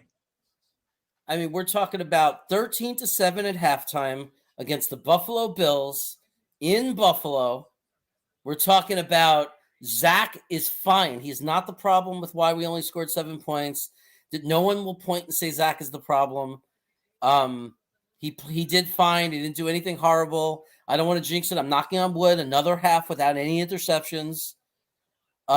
We should be very pleased right now as Jets fans. Hell yeah. Right? Agreed. So there were some super chats. They're off. I can't see them anymore. So can you go to YouTube and see them? Yeah, sorry about the super chat, fellas. Yeah, if I go onto YouTube on my phone, I could probably find them. Let me see. I might be able to get them. Yeah. Oh, here they go. You found them? So here comes Mr. King of the world himself, the greatest of all of us Jet YouTubers. Matt O'Leary is here. What's up, buddy? Yo, what's going on, guys? How's it going? Just hanging around. Here comes your partner in crime, Ryan. There so he you is. guys are right in the midst. We just got a nice big raid from some other YouTubers, so we were dealing with that, but that's in the past. So I couldn't watch the last little bit there because I was trying to clean it up. But what do you guys think, Matt? What do you think? What's going on in this game? What's your take? It's wild. There's tons of punts. The Bills punter has shanked so many punts I've lost count, which is kind of laugh out loud fun. Unbelievable. But like, honestly, ugly first half. But all things considered, I'm kind of impressed with how Zach is playing. I mean, McDermott at left tackle is a joke. Dan Feeney at center, not good. You lose Crowder in the middle of the game too. So all things considered, I think he's looked okay. Yeah, I mean, it's kind of crazy. It felt, and we were talking about it earlier, like the intensity seemed like we weren't matching it. It just didn't seem like we were there. And all of a sudden, it's like this is a tight game. So I don't know what happened or where it came from. Ryan, what do you gather here? What is it? What are you seeing? I don't know. It just feels like we don't have the horses on like either side of the ball, and we're just way closer than I would have ever thought this game should be at this point in time. Like the Bills have kind of had like imposed their will on us, and thanks to some bad punts and a little bit of magic. I don't know. It seems like we're in the game. Yeah. Well, hey, man, let's be real honest. That first touchdown was a little bit of magic for them too, because I didn't see it. I didn't see it. It looked like the first toe was down before he got the ball. When he got the ball, I mean, I don't know how they changed the call on the field. The person right there said incomplete, and somebody else ran up. They did that whole thing. Then they review it, and I guess they didn't have enough to overturn it because now it's a touchdown. Sorry. Oh, sorry. So this game should even be closer. Now, let me ask you this, Matt. Realistically, are you hoping that we win this game? You know, it has major ramifications for the drafting. Are you hoping that we come out and do a little 2015 action on the Buffalo Bills? I mean, if Zach goes out and has a good second half, then sure. But if it's like a ugly, sloppy, and the Jets win, I don't know, 14-13, then I might be a little upset. I'm not gonna lie. Right, Ryan. What do you like? How are you looking at it? Do you want to win? Do you want to lose this one? Only if Zach plays well. I have no desire to win this game. If we wind up blocking a punt and like running it in last second or something stupid, I'm gonna be so mad. Just like I know. I just want Zach to play well. Yeah. So what do you think about, look, there's been a lot of back and forth this year about a one particular player who's a lot of people were saying we need to replace, and that's Braden Mann. So what now that we're seeing what real consistent shanking looks like, do you have any thoughts on our punter? Is he good? Is he a keeper? What do you think, Matt? I don't know. I think he's fine. Like, I don't think he's phenomenal. He's had a pretty good game today. I'll give him that. But like, I don't know. Was it worth a 6th round pick? For me to say. Was Morstead better? Probably, but I think he's a serviceable NFL punter. So I don't know. It's hard for me to get worked up one way or the other over a punter. Right. Yeah, it's just funny. Like when you see the field flipping, like when you see like today, he's had a pretty damn good day, especially when his counterpart on the Bills is showing you what, this is the way the Jets used to be. Like when we had Louis Aguiar and all those guys. I don't know if you guys even remember Louis Aguiar. When he would punt, they would play the song in the stadium, Louis, every time that he came out to punt. And we would hear it like 9 times every time we were sitting in there. It was like, oh, here he comes. But he was a shankster. He was about as hit or miss as anybody in the league. So, Ryan, how you feeling about Braden, man? What you look like you had some stats there or something. What are you holding up? I've been taking notes the last day or so. So I like Braden Man a lot. Jets have actually been very lucky with punters this year. Morstead actually graded out as the 6th overall punter. According to Pro Football Focus, he had 8 punts inside the 20-yard line. That's in 7 games with the Jets. Braden Mann ranks 9th, so just 3 spots lower. And he has 12 punts inside the 20-yard line. That's in 9 games. So he's had 2 more games, but has had 4 more punts inside the 20. So I think they're basically the same punter. 6th round pick. I have no problem with it. The guy's got a booming leg. I think the talent's there. He's a punter. I don't know. Yeah. Well, but it's important, man. I know I'm with you, man. Believe me, but it's important when you're backed up, to have a guy that can flip it. I think now that his leg is getting healthy, it's kind of good to see. But what do you guys think of Mims? They put him in for a play and there's another penalty, which I stared at. I didn't even see him move, honestly. I mean, whatever. But it seems like they're kind of zeroed in on him. You know what I mean? I don't know. It's weird. Like as soon as he comes in, there's a penalty right away. Matt, do you think it's a lost cause with this guy? Are we going to see anything in the second half? Is going to have a big, end of the year push for a 3rd round pick or something? What do you see with Mims? I would love it, but I don't see that happening. He is one of the more baffling players I've ever seen. Loved him coming out. I mean, as you guys know, loved him last year. Fought for him all, first half of the year. Finally gets his opportunity and just looks lost. I don't know. I don't know if he's in it mentally or just what it is with him. He's gone like the full Chris Herndon route of I'm going to have a promising rookie season and then just drop off the face of the earth. It's true. It's frustrating because I like the guy. I want him to be good. I thought he was going to be a building block piece here, but it's just the brain farts every week, man. It doesn't stop. Yeah, man. And that's a great word to use too, like baffling. It's like what? I mean, I don't get it. I really don't. So Ryan, I think you're on the ship has sailed side of this thing, aren't you? What do you think about our boy here? Yeah, I'm done with Mims. There's zero shot that I am relying on him in any capacity moving forward. I think the Jets need another wide receiver, and I do think that we wind up attempting to trade him or flat out cutting him. Maybe sometime around camp. He may not even make it to camp. It doesn't seem like this coaching staff really loves him. Like anytime he makes a mistake, you see Salah just kind of stone-faced or he's asked about him and he's just like, I'm done. Like just not happening. It's baffling. Like Matt said, like I love the guy coming out. Thought he was first round talent worthy. And unfortunately, if Matt Rule winds up getting bounced from Carolina, I don't know if we're going to be able to find a trade partner for him. Right. That's like the hope, right? Do you think that they would allow Matt Rule to trade with the Jets again? Like, do you think Matt Rule has the same allowances that he had the last 2 years, Ryan? Do you think that it's even possible with this guy? I don't know. I mean, he doesn't. They don't have a 2nd round pick, right? So maybe they give up like a 4th or something at best. Like I think we have that too. Yeah, I mean, do we have a 4th this year? I thought we got the 4th last year. No, we got the 6th last year. So we have their 2nd and 4th this year. So then I guess it's just a 3rd or a 5th. Yeah, no, it's not happening. Bims is as good as gone. I don't know. It just it sucks. We blew a 2nd round pick. It's heartbreaking. I still think, look, and I'm gonna step up from both of where both of you guys stand. I'm gonna tell you that Mims is gonna turn out to be a top 10 receiver in this league, even if it's not with us. That's what I think. That's what I think. Value to us is as a throw-in to go get Calvin Ridley. Yeah, there you go.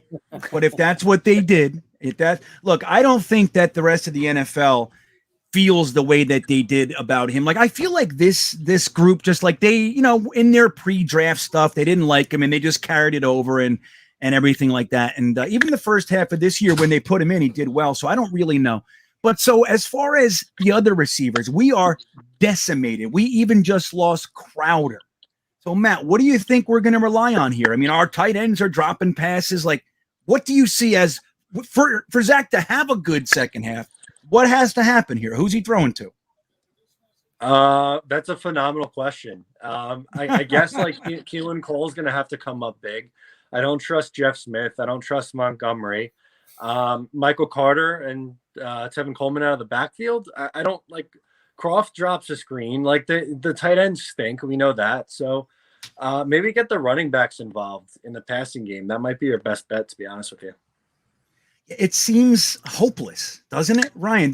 What do you see? What options do we have? We got Tariq Black. We got DJ Montgomery running around like Jeff Smith. I really liked Keelan Cole before the season, and he's gone after this year. But I would think him, Michael Carter, and Tevin Coleman would be like the three people you'd want to try and look at. I would love to look at Yeboah again. Like, let's get some tight end reps. Croft and Yeboah, I think, are both guys that can at least have some sort of spot on this team. Third. You think? Why aren't we getting to look at Yeboah now? Dude, it's the same reason we're not looking at Mims. I think we just can't crack the starting lineup. Yeboah's actually been a really good special teams player for us throughout the year. That's kind of where his value is sort of landed right now. Then he had those. They're not using him as a pass catcher.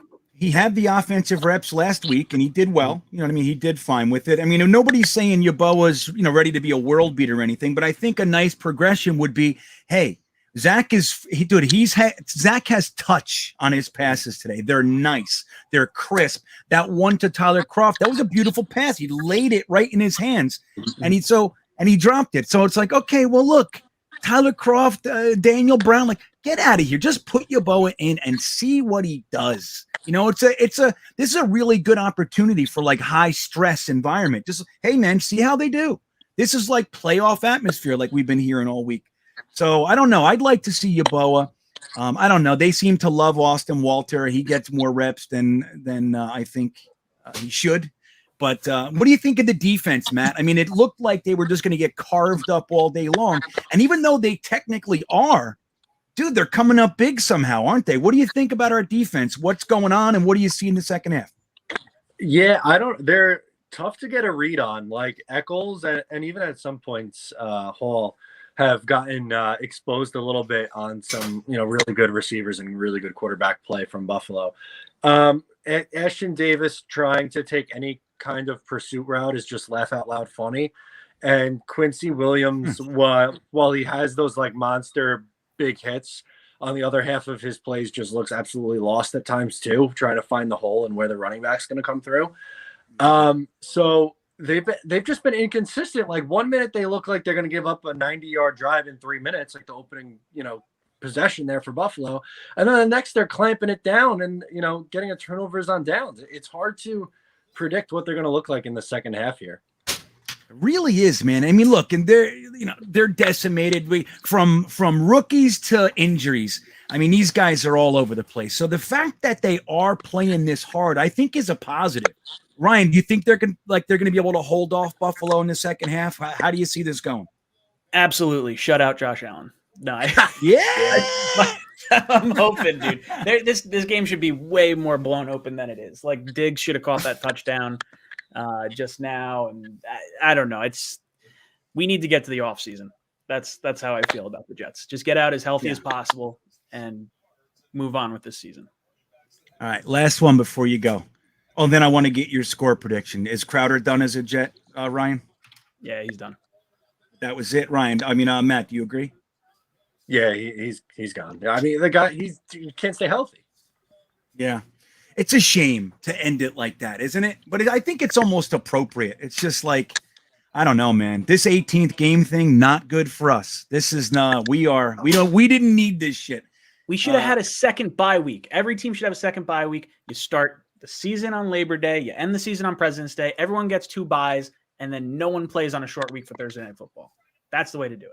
Really? Do you have the formula figured out? Dude, it's all figured out. It's the same thing. So, like, right now we're ending on President's Weekend because we moved it a week back.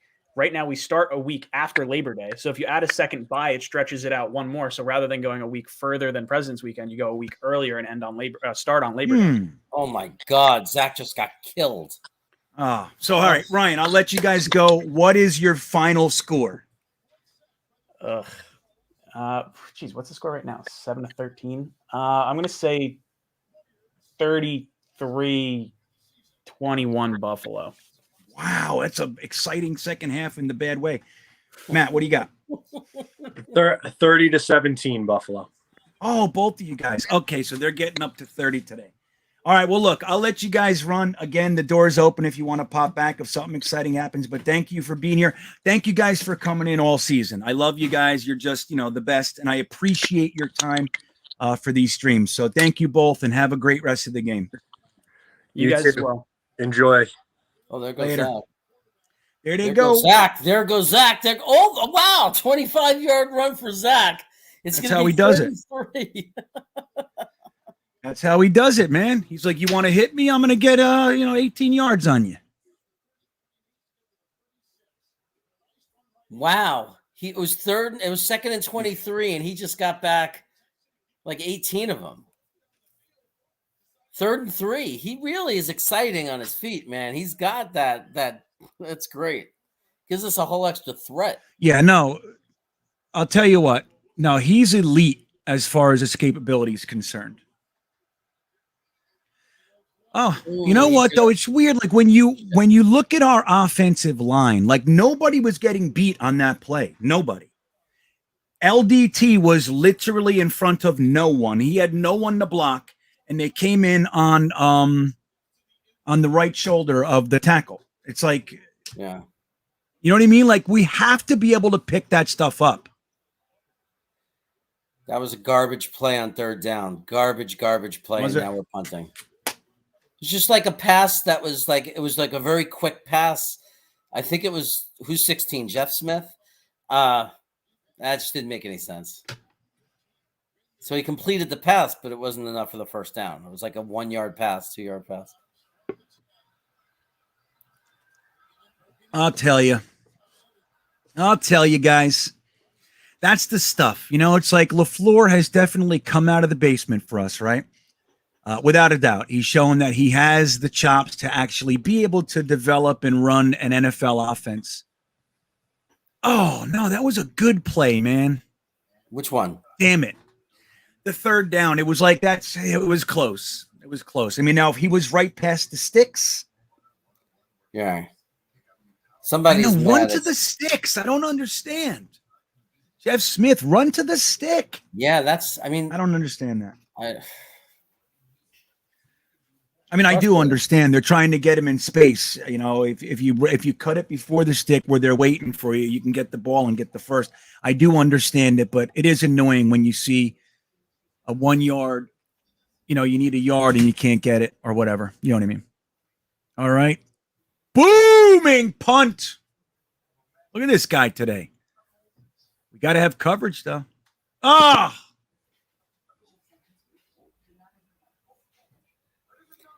Who's that on the tackle? I'm not sure, but the take that drives me crazy is when he does one of those booming punts. People say, "Yeah, but he's overrated because he doesn't get enough airtime, and that's why they return it so far." Yeah. No, and that's a very real thing. I understand it, but that's inaccurate. Right. But there are people once they don't like a player will find anything. Yeah.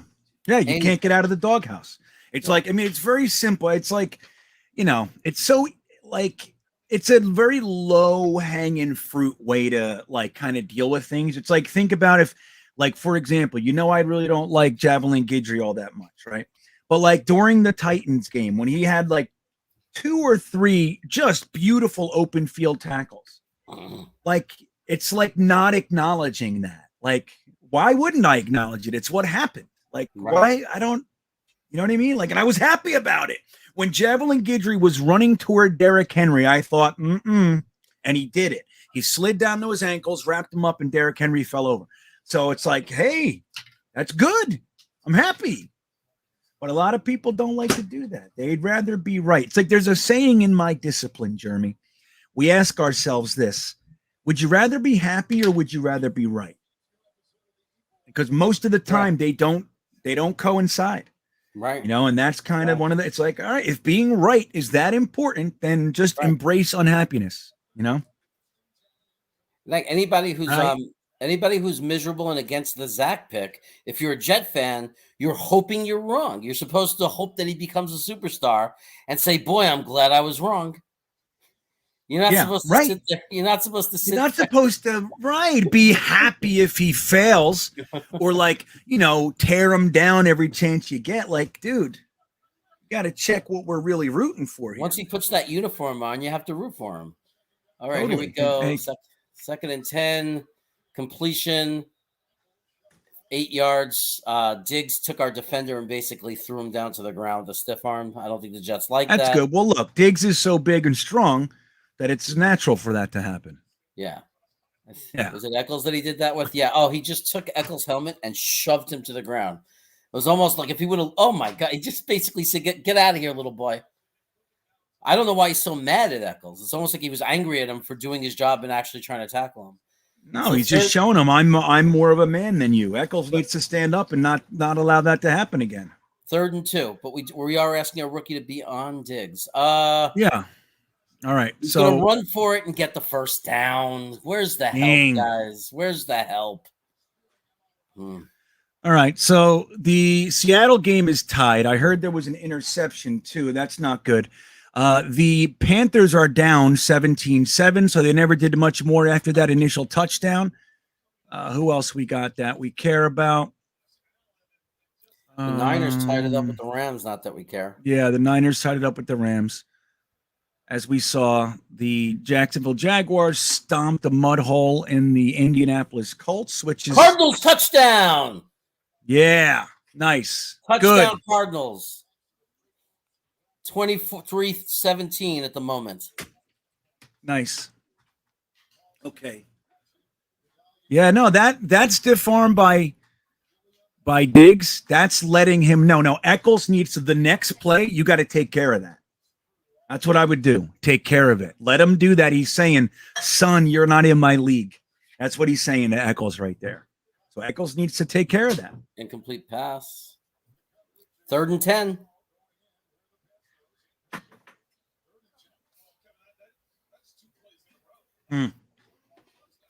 You can't hear my game, right? Because that can get us in trouble.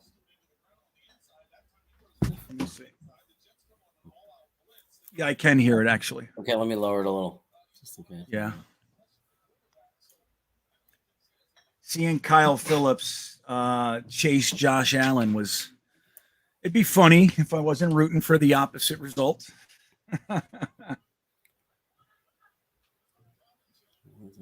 Nice. Okay. He throws it deep. Nobody's there. There better not be a flag. No flag. Please, no flag. Please, no flag. I don't see any flag. 4th and 10. They're going to have to punt. They're going to have to punt. Yeah. So JW Jingle Dub says someone needs to take Diggs out after that shit. And I agree. Not like a dirty, take him out, but you got to teach him a lesson, man. You got to teach him a lesson. Like Flatbush Trey said, Diggs handled Eccles. And I agree. Now, this is one of those things when you're a rookie, this is the stuff you learn. You learn the hard way. So this is the stuff. This is the stuff you learn. Like you can't teach this. You could go to all the training, camps, and you can do all the late night and read all this. You can do all that. And then you get in the game and Stephon Diggs takes your face and throws you 3 feet onto the ground. That you don't learn that lesson any other way by Stephon Diggs' hand on your face. That's how that one gets learned. And this is an important year for that stuff. This is what this year is all about, quite frankly. It's about the hard lessons. Yeah. My question is, why don't we put Hall on Diggs? We don't do that. We don't just take, we're playing a zone, so we're not man, like we assign one guy to another guy. My son's like, why isn't Hall covering Diggs? And we asked that in the first game with Buffalo. Remember he caught the touchdown on Eccles. Eccles got hurt. Then we came in and put Javelin Guidry off the bench on Diggs, and they threw it to him twice in a row. Because we don't move our guys around. We put them where they go. Right. Yeah. All right. What happened on the punt? Let me see. And we defend it till the day we die. Our philosophy is we're going to coach our players up or put the right talent in there to be able to play it the way we want to play it. Yeah. Well, and look, there's two ways to look at this, right? One is, will you adjust already so they can have a better game? And that might give you temporary results. It may. Or they want you to take as many lumps as you can, as you need to, doing the base defense. Like, just, you're going to do this. You're going to figure it out. You're going to see the limitations. You're going to see the strengths, the positives and negatives. And you're going to see how this works. And failing, like we've talked about before, you can learn just as much, if not more, from failing as you can from success. So I think that's, that's kind of what we're seeing. Yeah. Just like we talked about with Zach Wilson. I was a big fan of kind of starting him slow. You know what I mean? Like giving him easy stuff and all. And they didn't do that. They threw the book at him right away. Here you go. Here it is. Yep. And he looked terrible. But he's coming out of the other side and he's looking sharp. He's looking crisp. He has no one to throw to right now. Yep. Denzel Mims, I don't know what it is with him. It's just put him in, he gets a penalty. It really is. And like I said, I didn't even see him move on that play. I don't even know what it is. Like, I was watching him when they threw the flag. Of course, I missed it. There was something, but I didn't see it. I don't think, like, I watched that other penalty. Remember the game he got 2 penalties in a row? Yeah. The first penalty was ridiculous. He didn't do anything. They're like zeroing in on him, and I don't know what that is. Like, I don't try to explain it, and I'm not taking fault off of him. I'm just saying I don't get it. I don't get the whole thing. I no one ever had a problem with him in college. I never heard a bad word about the kid. I just don't understand it. Well, Keith Herring, excuse me, Keith Herring, I am also going to miss hanging out with you guys on Sundays. But let me tell you this. I will make an announcement this week when we are starting the 10 o'clock mock on Monday nights. I waited. I was so... I was inclined, and I had to fight the urge to start the mocks a couple of weeks ago, but I waited till the end of the season. So we're going to start the Monday night mocks pretty soon. I'll make the announcement this week of what day we're officially getting it started, and hopefully you can make it to hang with us for that as well. And don't forget, man, the Thursday thick of it has been rocking lately, man. I'm delighted with how the show is progressing and the support we're getting and everything. And then we have the Tuesday after show after the Talking Jets panel. So we still have our time. Keith. But Sunday is going to be weird without you guys for sure. Here we go, 3rd and 8. Hey, somebody's saying what's up in the background. Here he is. Just has no receivers. He just directed somebody. He literally he was literally trying to tell a receiver where to go. Zach. It's like, no, go the other way. He literally flicked his hands and tried to get the guy to go to the right place and then threw it there, and the guy wasn't there. I'm telling you, Zach should walk over to Mims and say, dude, it looks like he fell. It's our time to shine. Let's do it. Go out there and own this defense. Let's go. I'm going to throw it to you every play. Look how wide open Mims was. Yeah, he was. But he threw that out. It looked like he threw it out. Ty Johnson. That's another guy that I'm ready to let go of. Beautiful punts. At the end of last year, we were like, oh my God, Ty Johnson. So you know what I like about Zach, too? Like, he's running for his life today. He's not going to come in and say in the post game, he's not going to say anything about it. Nothing. Not one word. and they call this guy Selfish. I know. Nice. Finkelstein checks in. Miami just scored another touchdown. That is good news. You know, I wish they didn't clinch. Go on. SNY should clean house. Those guys deserve to lose their job. Yeah, it's garbage. To categorize a human being as selfish on one play based on your opinion, and to throw that label on him and put that out there like that, to me, that's just irresponsible. Right. Especially when they followed it up and said, have you ever met him? He said, no. Willie Colon. No, I haven't. So why are you talking like that? Right. What is that? Yeah, that was one of the most upsetting things to say. I think they should all lose their job. We should get Ray Lucas back in there. Little green bean action. Little boy green. Action. Maybe Team Bean too. Yeah, a little team bean. Something. Yeah. Braden Mann is showing you. I had a tough year. My leg got ripped off. I had a crazy, sick-looking cast on my plant leg for 2 months. Give me a second. I'm good. I'm good at this.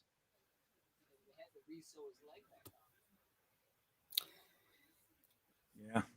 He tried to get Ty Johnson to go. He actually motioned to Ty Johnson to take off, and he threw the ball there, and Ty Johnson fell. And if he didn't fall, it would have been one of those highlight reel things where look what Zach did in the pocket. He actually took the time to tell the guy what to do. It means he's reading the defense. He's reading what's going on in the play. That's a really good sign. Greg Tarr's got a good idea, Jeremy. He says, get Klecko back on the SNY. I know, right? Whatever they needed to do just to keep him. What did he want? A little bit more money? Yeah, keep him. He's a legend. Everybody loves him in this pocket of the world. Keep Klecko on there, and you'll have ratings. It's that simple. Yeah. It's unwatchable without Ray Lucas. And look, and I like Bart Scott too. Overall, I've liked him for a while. I thought he had a good aggressive take, but I don't know what happened to him. He became this came like a shit stirrer. Yeah.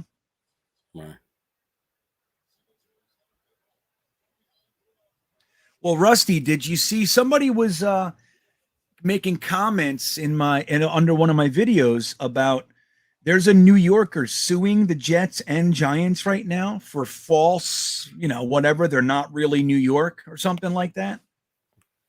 It's I don't know. It's just a funny thing.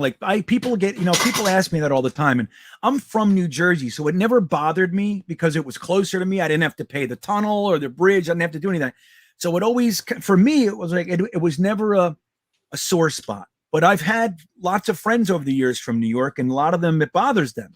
Get him back in New York. Get him back. And I do understand. But again, it never bothered me. But it is interesting. It is interesting that now I'm in mid-sentence over here. I'm sorry.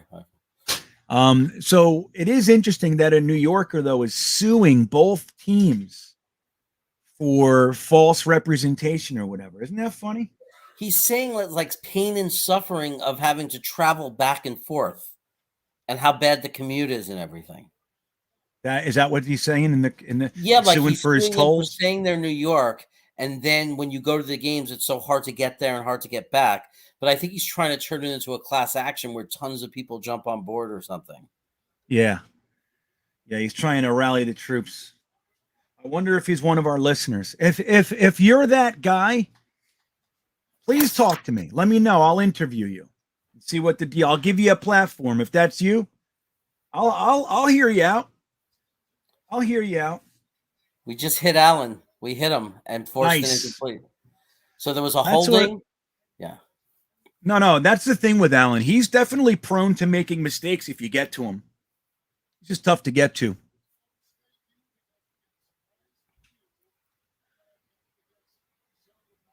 Yeah. Yeah, it was it's 3rd and 13 now. Keith Herring says, move him to North Carolina, Carolina Jets. At least I can go to those games. Well, if you're guaranteed to go to every game, maybe they'll think about it. Knowing that they have at least one person. That's right. Wasn't Chad Cascadden on the SNY show at some point? I feel like I remember him being there. I don't know. I barely ever watched it, to be honest, because California. What am I watching on this TV with the Nickelodeon stuff? What is it? I don't know what you're watching. Slime? That's craziness. All I know is we got a 3rd down and long situation. So 3rd and long. All right, keep me posted. What's up, buddy?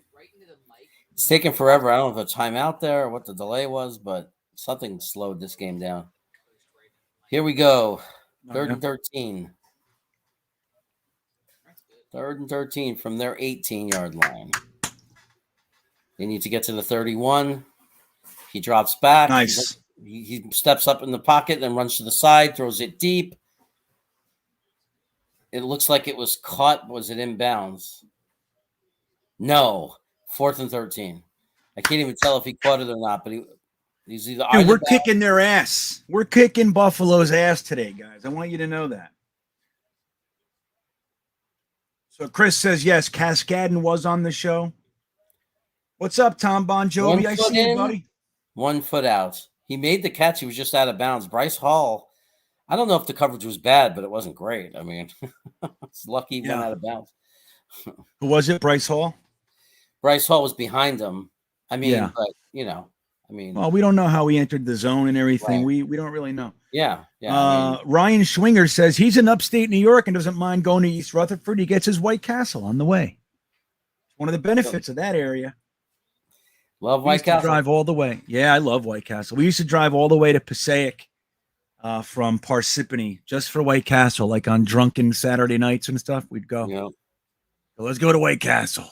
And then whenever you made that decision, you dream about how many you're going to eat, right? I'm going to go to 40 of them. I want 2 sacks. Give me 2 25 sacks and 1 small fry. And then you tasted them for the next 3 days. Oh, yeah. I know. That's the problem. Like, as soon as you're halfway through whatever you ordered, you're like, yeah, I don't feel good.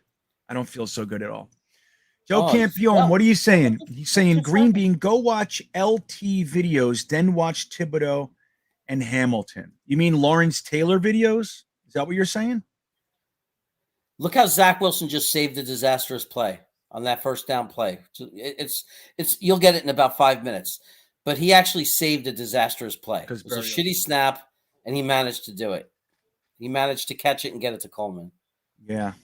I'll tell you what, I'm a big fan of grabbing a center in this year's draft, like 2nd round. I really would like Patterson from Notre Dame. I like it. Oh, what the fuck? Stuffed. This is not Zach's fault. We have no offensive line right now. Dude, we have nothing out there. I mean, we're literally, we have, we're down to our 4th receivers, like 4th and below. We're down to our 3rd string offensive lineman. I mean, these last 2 or 3 weeks have decimated us. It's been rough. Do you think Patterson is a developmental for 1 year on the bench, or do you think he steps right in? I think he's a turnkey. Yep. Now, again, I still have to do I didn't do barely any deep dive that I usually do. I read like 4 different reports. I watch as many full games as I can. But I didn't do a lot of that yet. It's still the season, so I'm not there, but I do like him. I might do my deep dive and go, ooh, I don't like him. That's where I am now. They got like 4 or 5 sacks on us, man. It's just ugly. We just saw us another sack? Oh, yeah. Brutal. He had some time. There's just no receivers, and his escape didn't work. He tried to escape. But you know what? Daniel Jones, that would have been a fumble. At least he felt it, and he tucked the ball. Daniel Jones, that's a fumble because he would have just sat there like an idiot and had the ball stripped. Another amazing punt. Amazing punt out at the 17-yard line. See, it's important that he's doing that because I think that's probably one of the reasons why we're still in this, because he's flipping the field position so dramatically. They get all the way down, we stop him, and then we can't do anything on offense, and he flips it. So Rusty says, go on, how many yards? I'm sorry, 61 without a return. Dude, I'm telling you, McDermott just got schooled on that sack. Schooled. That was a spin move on him, right in his face. He fooled him going outside. McDermott shifted his weight. He flipped around.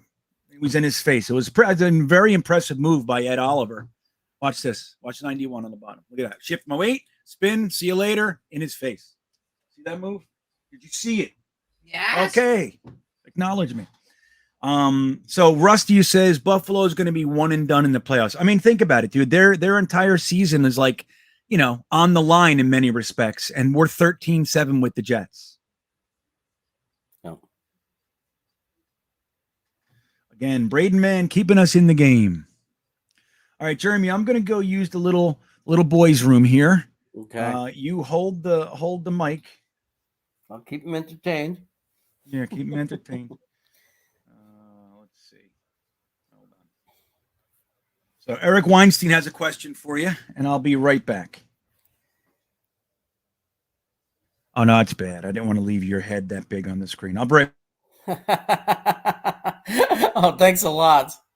Did Buffalo show disrespect by not showing hands at the coin flip? Hell yeah, they showed disrespect. But they're a disrespectful team, right? They're an arrogant bunch of idiots who haven't done anything yet. These are the moments where I love to talk about GreenBean. He never finds out about it. Man, guy looks like he's 70, doesn't he? He's like a 70-year-old.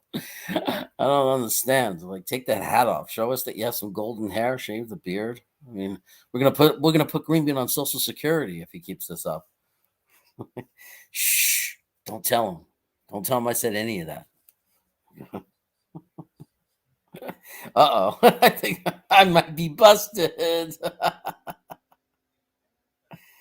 I can't highlight your posts. I think we turned the table. I hope that's a good thing. What you're saying, turn the table. Idoga hopefully packing his bags for good. Yeah, we need to, like, this draft, if we're not going to go early on offensive linemen, we at least have to take some guys and get new faces in the room, right? Like some developmental guys, maybe some free agency didn't work. Well, it worked out with Famp, but it didn't work out as far as there's not really that many guys in free agency. Let's see. Josh Allen, 1st and 10, overthrows his receiver, and it's going to be 2nd and 10. Buffalo is dirty. Haven't done shit in the playoffs, yet act entitled. Exactly. What have they done?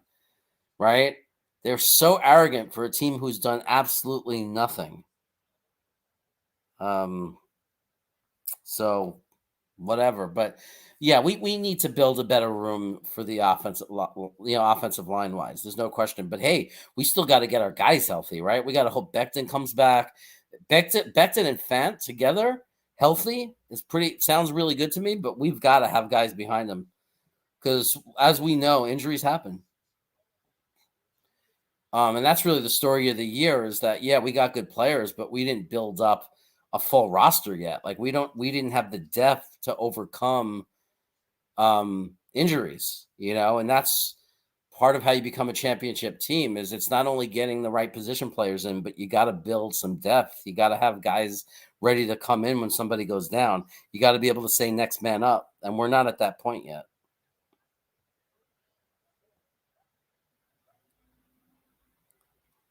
Yeah. So did we score? What happened? No, but it's 3rd and 4. Incomplete pass. Any flags? Nice. Any flags? This might be as good a defensive game as we played. Everyone's raking on our defense. We're 5 minutes to go in the 3rd quarter. We've given up 13 points, and every offensive drive for us is 1, 2, 3, and out. We should be down by 40 points right now. That's right. And the touchdown that they did get was complete baloney. Yeah. This game should be 9-7. That's right. Our defense has really played well today. I don't care what anybody says. Overall, you've got to be happy with our defense. Oh, he batched the snap. He batched it. He botched it. He batched it. He batched the snaps. He badoogled it. We got the ball. We picked it up. We're at we're where their first down was. We got the ball at like the 32-yard line. And we're in field goal range. Oh, I can't wait to watch it. That's what we call a batched snaps. He batched it. He badoogled it. He did something to it. On the punt. This punter, man, he finally got a good punt. He dropped back like he was going to pass it like a quarterback. It was so funny. and then he punted it as he was being tackled. But his first instinct was to like act like he was going to be a quarterback. It was so funny. This punter is having the worst day of his life. Yeah, the worst day. So Derek says, "Tell me Salah doesn't inspire these men." Yeah, I agree, man. They have nothing to play for today. Nothing. I think the flag is against Buffalo, though. Flag is against Buffalo, right? I don't know what it was, but if they gave us more yardage, we'll take it. Who was it against, though? Wait a second. It better have been against them. How come it doesn't show you who has the ball on the TV screen? Okay. What was it, guys? What was the penalty? It has to be some dead ball foul or something. We got the ball. It was against them after the play. We got the ball to 22-yard line now. And we do a running this is play. it. Let's go up. Play up the middle. A running play up the middle that did absolutely nothing. That was Walter. Guy, we're running into a wall. But to be fair, what are we going to do when Zach drops back? He has no time. He can't do it. We need a trick play. We need a screen. A screen. That's what I'm saying. We don't get to get away from the tricks and everything and just let them rush. They're being aggressive. Just bop it over their head to Michael Carter all day. Somehow Walter turned that into 2-yard gain. I don't know how he did that. Okay. I know. Oh my God. J-Mac, I agree, man. Enough running up the middle. Enough of it. Oh, incomplete. I mean, he's every play somebody is running right through it, Zach. Every single play, he has to deal with somebody in his face. 2 guys in his face. 2 guys were coming at him. It's just ridiculous. I know this offensive line. It's just crazy. Yeah. It's crazy. You cannot play. You cannot quarterback. And people are going to look at the stat lines and be all over Zach again. And we're going to have to hear it because people don't watch games. They just look at stat lines and think they know what they're talking about. See, now Tariq Black, that tackle on the run, probably 8 plays from where you are. Tariq Black, he literally didn't block his guy. He went to block him. The guy ran right past him behind line of scrimmage and tackled. Like, why is Tariq Black in? Like, just put Mims in and leave him there, dude. Leave him. Throw it away. I don't get it. Did he go out of bounds at the 31 and not before he threw it away? He's got to stop and just throw it away. They're showing Mims. It didn't look like he was open. All the receivers, just nobody could get open or create any space. Oh, no, well, number 3 was a little open, but when you're running for your life. Number 3 is Tariq Black, I think. Yeah. I mean. He sucks. I just don't understand. Zach has got to learn to just throw the ball away. Like, he's just got to learn to do it when there's nothing. Trying so hard to squeeze something out of it. But look, all the great plays that he has had this year have been when he doesn't. You know what I mean? Yeah. Field goal kicker, by the way. We have a field goal kicker. What, did we just kick the field goal? 45, 46-yard field goal. Yeah, Owen. 45, 46-yard field goal. Yeah. Something like that. Yeah. Ooh, that was a little so, closer, dude, but that was good. This is a 13-10 game against the potentially division champ Buffalo Bills. The Patriots are losing against Miami. So I think they'll still win the division if we beat them and then Miami wins. I think they still get it. Only 3 points down. We took the ball at the 23-yard line, and the best we could do is go backwards and kick a field goal. Their punter is doing everything they can to keep us in this game.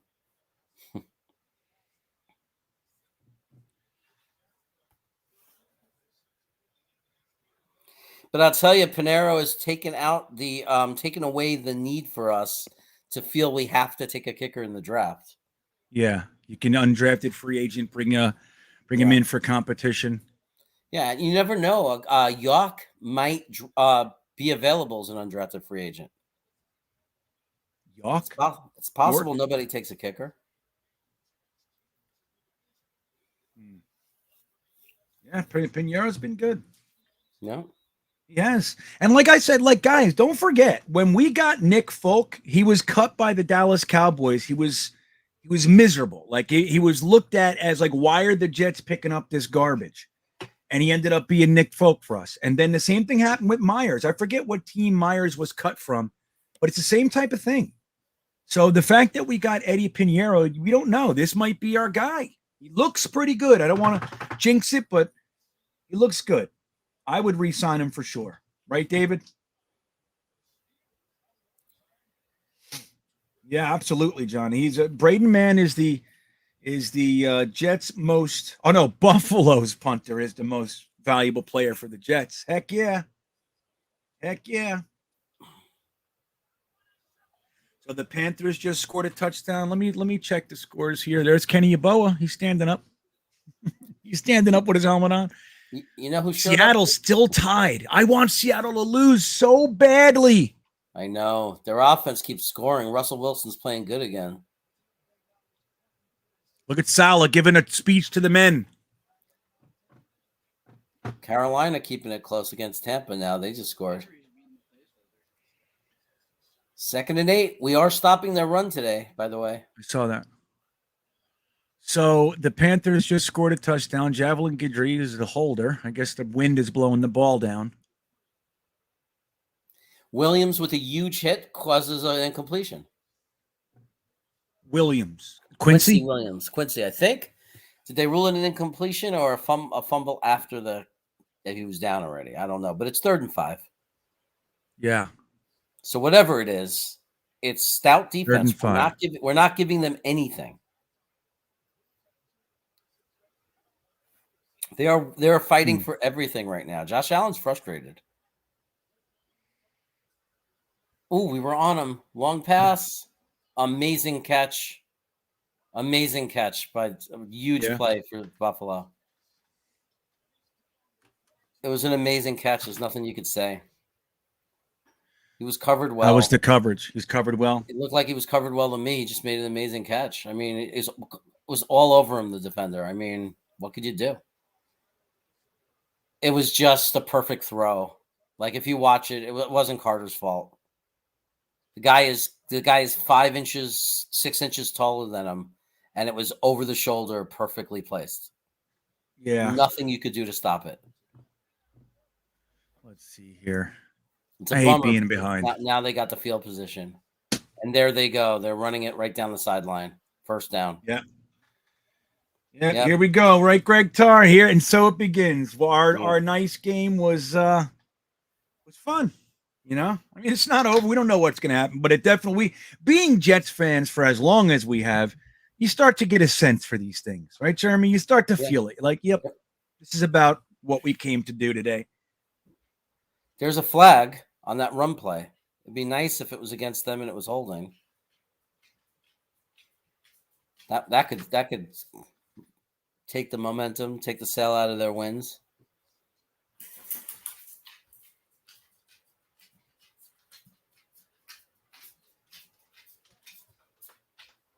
Personal foul. Chop block, offense. 15-yard penalty. 1st down. So they just Eric Wyatt. They just lost a 10-yard running play and got a 15-yard penalty for a chop block on our guy, on Mosley. Yeah. So they're a dirty team and they got called for it. Yeah. Not allowed to chop block, everybody. So Eric thinks we got to go all offense in the draft. I actually disagree with that in a big way. You know, our guys are hurt. You know, our offense is, we have a lot, not to say we shouldn't bring some offense in, we should, but I think our guys are hurt. They're not there. Like Barrios isn't there. Crowder went down today. You know, we have obviously Elijah Moore, Corey Davis. They're all not there. You know, so I think when they're there, we'll be better. Oh, you want to hang out, Ramsey? Oh. Yeah, Seattle just pulled ahead. Come on, Kyler Murray. You know, I never get to root for you. Miami just kicked the field goal. Let's talk about him being the MVP. I know. Remember that? Remember all the Kyler Murray MVP talk? Look at this guy. He's got a friend. Huh. Yeah, our offense is tough.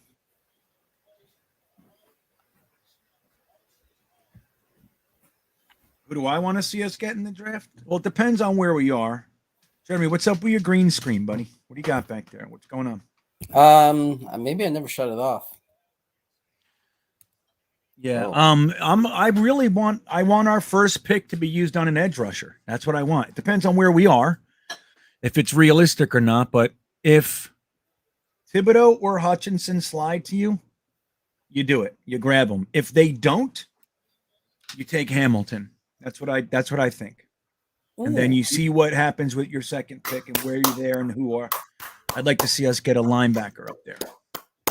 Williams with a great defensive play, 4th and 14. Quincy Williams. Yeah, now are they in field goal range?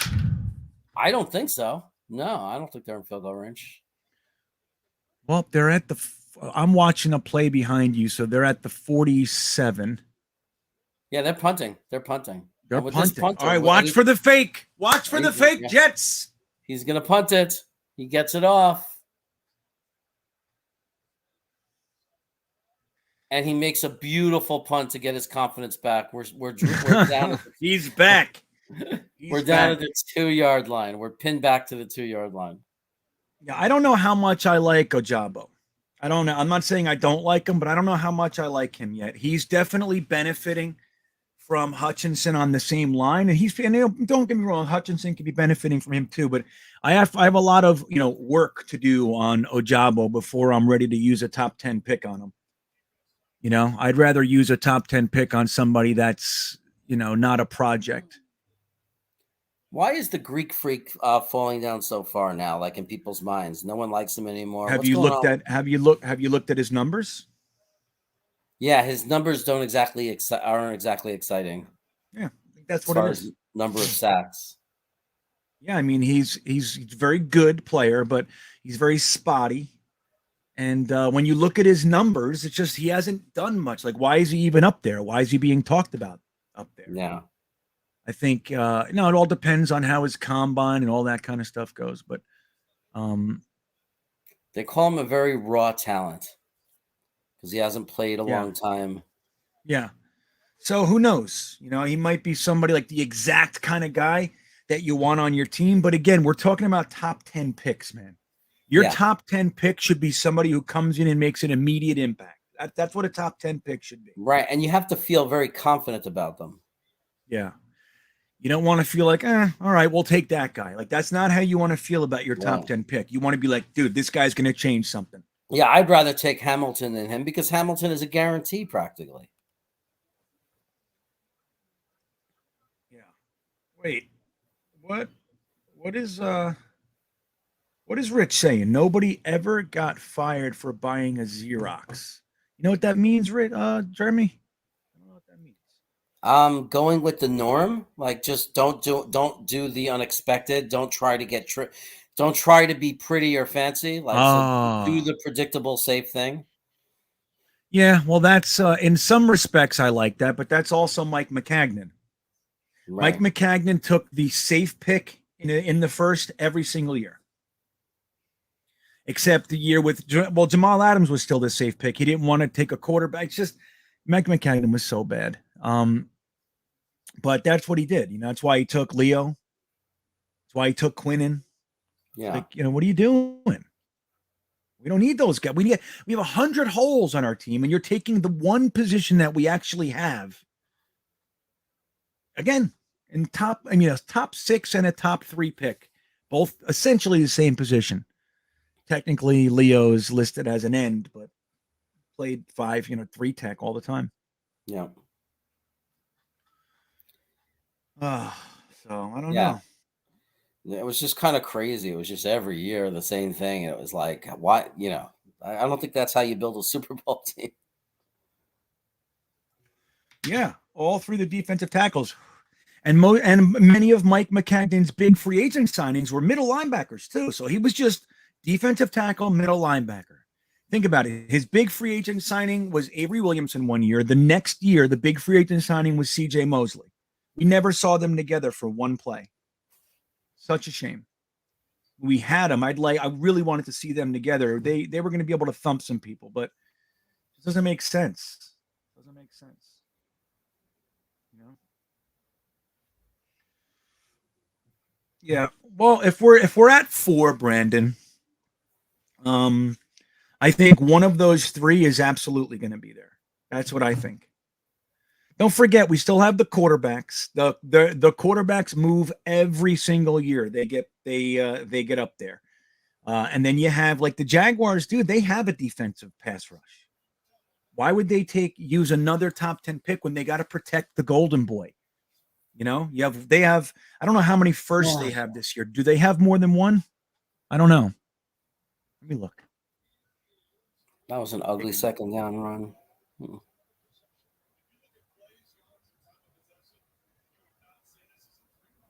They're saying it right now. They're saying if you look at we have 35 offensive plays to Buffalo's 60. They have time of possession 26 minutes to 18 minutes, yet we're only down by 3 points. Yeah, it's amazing. It's an amazing game.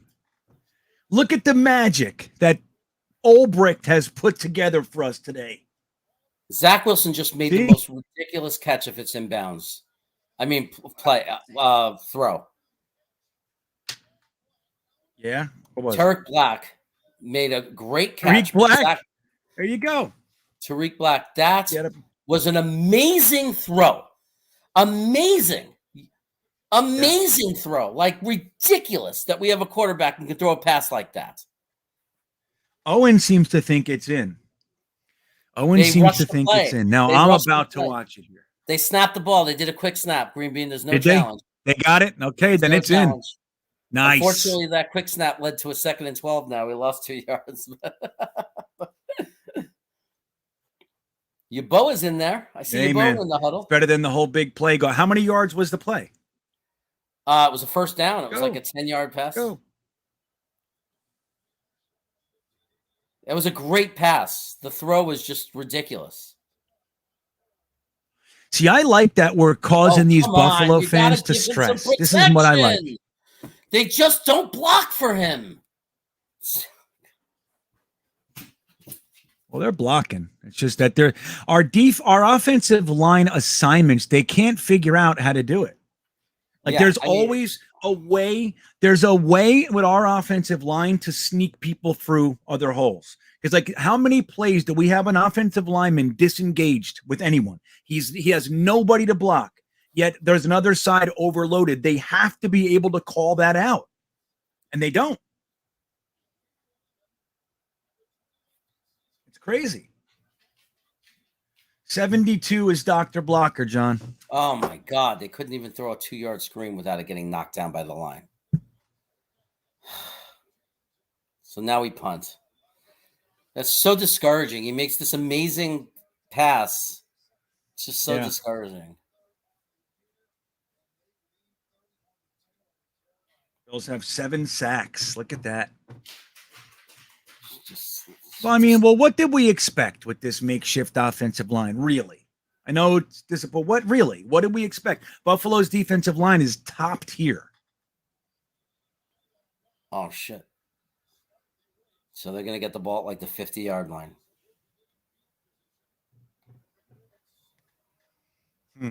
Great punt. It was a nice punt, but there was a 9-yard return, so they ended up at the 50. Dang. Carolina is done. That pick is locked in. Which pick? I guess our 2nd and 4th round pick. Oh, that pick. Okay, yeah. Okay, good. So we'll see where they are. But it locks in, like, even if Seattle wins, Carolina still picks ahead of them. That's what he means? Like, so we're not going to move above them. Yeah, but if Seattle wins, we can drop all the way down to like 13, 11. Like I don't know how much is happening to affect that. I leave that numbers stuff to other guys. You know what I mean? I just kind of talk about it. I can't figure that out. It's not my strength. The bad news is that Seattle is up by a touchdown right now. Yeah. Well, they just scored it, though. And 31-24. Kyler Murray just had a big run. Oh. All right. Dolphins still up by 10. So, like, look, Jacksonville only has one first-round pick. And then they pick in they go through the entire first. Their next pick is the top of the second. You think they're going to wait? They're going to take an edge rusher and wait all the way till the second to start addressing Trevor Lawrence's protection? I don't know. Maybe they will. I just find it difficult to believe. Left tackle is good too. 52 seconds left in the San Francisco Rams game, and Cooper Kupp falls 20 yards short of the record. Hey, TX USMC 69. So he says, yeah, we're aware, TX USMC. Here's the truth about it. I don't really care. I think that what he's doing is annoying, troubling, problematic, and just stupid. So you tell Tom Grossi, I really, really thank him for being an annoying bastard who bombards other streams. So thank you for the super chat. We appreciate you paying $10 to get that message. Clearly, Tom has lots of people who do his will for him. So to the degree that you even paid $10 to tell me, now I will block you and you will be gone. So thank you, TXSMN USMC. Appreciate the attempt at clarification. But again, tell Tom he's a loser. What do you think of that? Oh my God, Josh Allen is about to just ran it to our 20-yard line. Now it crumbles for us. And that was our offensive line. I mean, patched up, not being able to block. I mean, that threw the whole thing off for us. Zach made this great pass, and then we just didn't block. Our guys don't know what to do. We need to build depth on the offensive line. We need to bring in a lot of new faces. We need to get our guys healthy and keep them healthy. Yeah, I mean, we're decimated, dude. We're decimated. Even when he has time, he has no one to throw to. I mean, all of his receivers are out. I mean, he started the game with Crowder. He doesn't even have Crowder. Yeah, I know. Look, and Rich Ritter, he's like, our offense is playing like they're pissing in the wind, but where's the other one? And Kevin Randall says, our D has been heroic, but they have to be gassed. They do. You know how hard this is? They're on the field all day long. And that's a great word to choose too, heroic. They're decimated by injuries. They got, people coming off the street starting, and look what they're able to do today.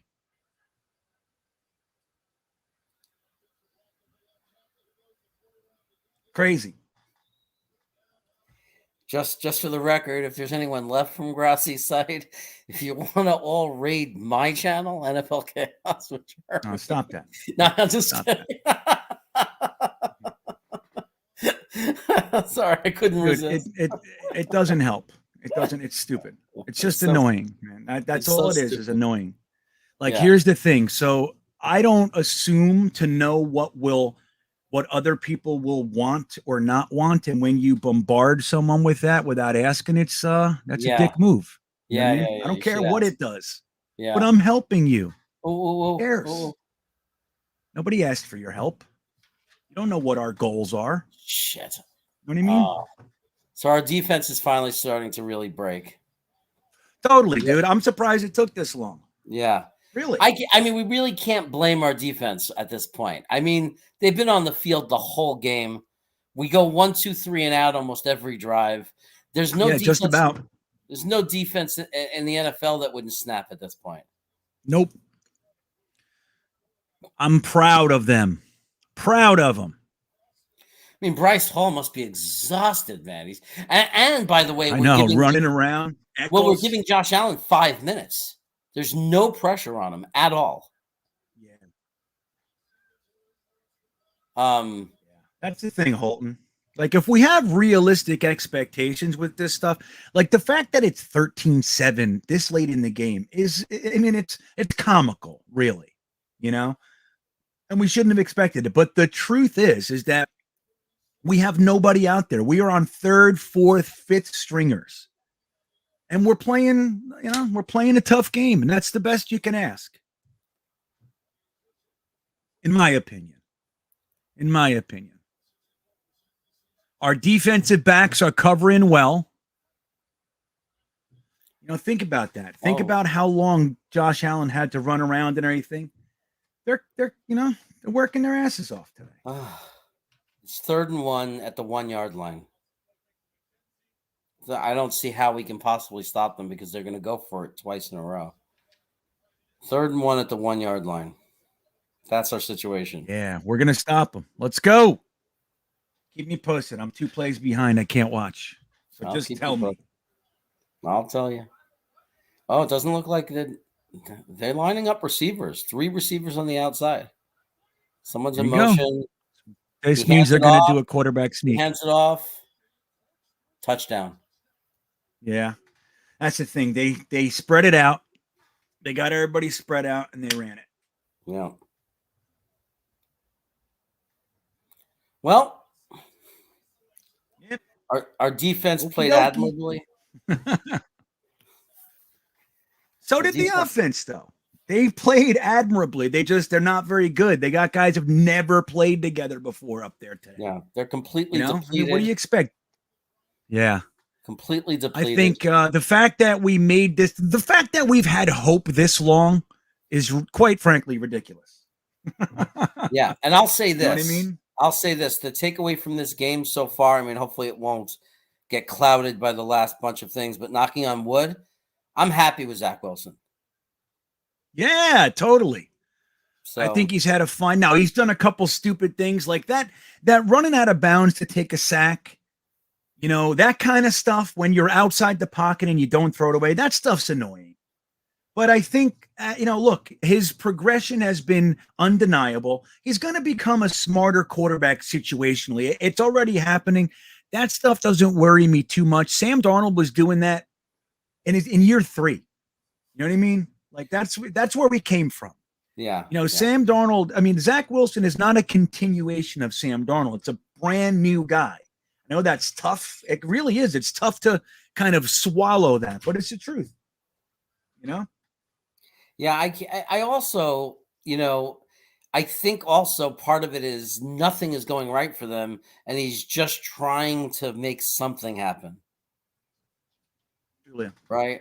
I mean, like if we had a tempo and a rhythm and we were moving up and down the field and we were fully healthy, I don't know if you're going to see those plays. Yeah, totally. It's going to be a good off season. I can't wait till every year. I'm like, let's get this dumb season over with so we can get to it. Real fun. but at least Who cares? At least this offseason, we can come in with some good feelings about things, right? We have a lot more to be happy about. Hell yeah. Yeah. So the Cardinals are kicking a field goal. How much time do we have left in this? I don't like it. I don't want the Cardinals to kick a field goal. They need a touchdown. Owen? Really, Cardinals? I mean, you're going to 6:20. Well, they have 6:21 left. So now they have to stop them. Why are they letting up 31 points to the damn Seattle Seahawks? That's Why what are they doing that? It's like, what the hell? What's wrong with them, man? Come on. Yeah, I don't know, Ryan. I mean, you can find, in my opinion, top tier guards and centers in the 2nd through the 5th round, maybe 4th round. Like there's a lot of them. You don't need to draft Kenyon Green. And I like Green, but I think our needs are too plentiful to continually use our 1st round draft picks on the same position. Are you giving me pizza? Oh, thank you, buddy. Why are you giving me pepperoni ones? You getting pizza? Why? Because there's this fresh ones and Julie gets really annoyed. DiGiorno.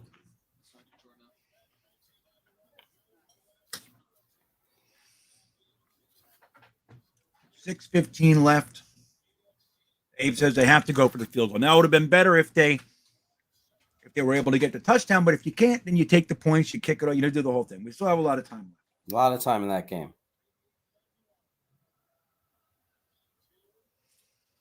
Oh, 24-24, 49ers Rams overtime. That means that Cooper Cup could still get the record. He needed a 17th Are you game, rooting for and that? he'll have needed a 17th game in an overtime to do Yeah. it, but he could still do it. Mm-hmm. He needs 20 yards. Yeah, it's going to be weird. I mean, they have to do some sort of differentiator between the 16 game and the 17 game season. Yeah. It's going to throw all these records will go down, but they really aren't real in some sense.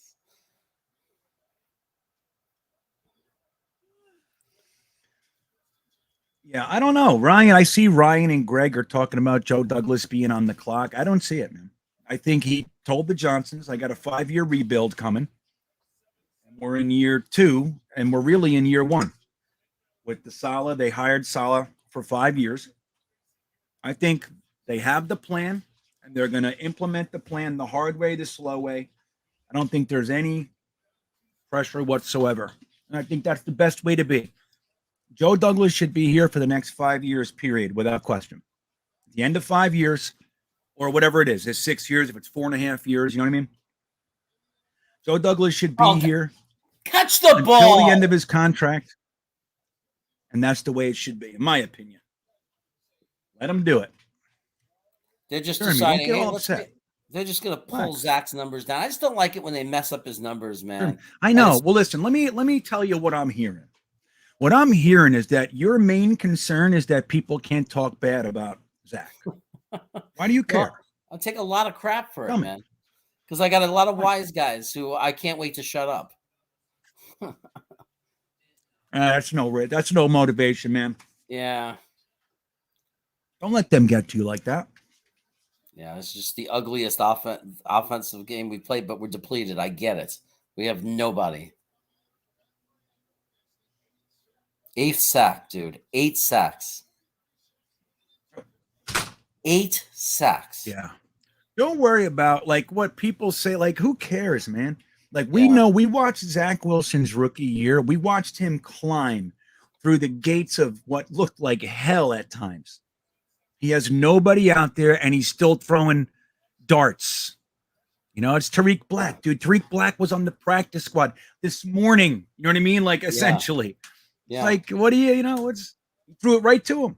I So know, it's like, let people talk. If you have conversations with people and they literally, like, if you give them facts and they come back with the same original argument as if the facts were never said, end the conversation. It's over. Yeah. You know what I mean? Doesn't make any sense. You can't argue with people like that. They go, hey, man, Zach sucks. He's this. Yeah, but here, this and this and this. And those are factual. And they go, yeah, man, but Zach sucks. It's, okay, goodbye. You know what I mean? Right. I'll let him get to you, buddy. Yeah.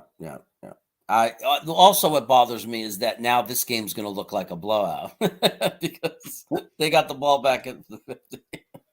Yeah, I know again, but we know the real deal. This game was 13-7 with 6 minutes left or whatever it was. That's the truth. Now, if we're done playing, fine. Yeah, they stopped now. Eric Weinstein, he says he went to college in Buffalo, and we all go to Duff's for wings one day. Yeah, man, I told you I was in Buffalo a few months ago. Hit Niagara, hit a couple amusement parks up there. And I never made it to Duff's or the Anchor Bar. Everybody was telling me the Anchor Bar, that's the place where the Buffalo wing was invented. And I still can't believe I didn't make it to one of those. I mean, we were in Six Flags Darien Lake, and they have an Anchor Bar in there with the wings. I just didn't feel like getting Anchor Bar at the Six Flags was going to do it justice. So I was like, that's not how I want to do it. If I'm going to have real Buffalo wings, I'm not doing it at Six Flags. Yeah, I think our defense I'm not going to say gave up. I think our defense just is too tired. They're done. They can't do it. They're just running right through us. We just can't do it. We're panting. They're done, dude. Yeah, right. Panting. Yeah. Yeah, I agree, Holton. Oh, man. Yeah, it was a toughie. I agree, Holton. I think what we'll see next year, Keith, we don't know what our offseason looks like, but let me tell you, we had 2 wins last year We got 4 this year with a rebuild, everybody in here. Now we have guys that are going to be in this system for their second year. I think we should see improvement. Anywhere from 6 to 9 wins is a realistic expectation, and I think we should hit that. If we get 6, that's where we want to be. You want to slowly build this thing. Like, if we don't go to the playoffs next year, it doesn't mean anything. Like, I'm going to be rooting for it. Don't get me wrong. But It'd be great if our defense could just find the energy to hold them to a field goal somehow. Greg, he says he's running out of time, and I appreciate that. I do. Yeah, the Seattle just scored again. That game's over. So I hear you, but here's the thing, Greg. They've chosen to do it the long way. They didn't do it where they go out there and spend a bunch of money and buy all the free agents. And they're not doing it that way. He traded away players that have been here for 3-4 years, whatever, for assets. It takes time to utilize those assets. You know what I mean? Like it or not, Joe Douglas and Robert Saleh chose the long way.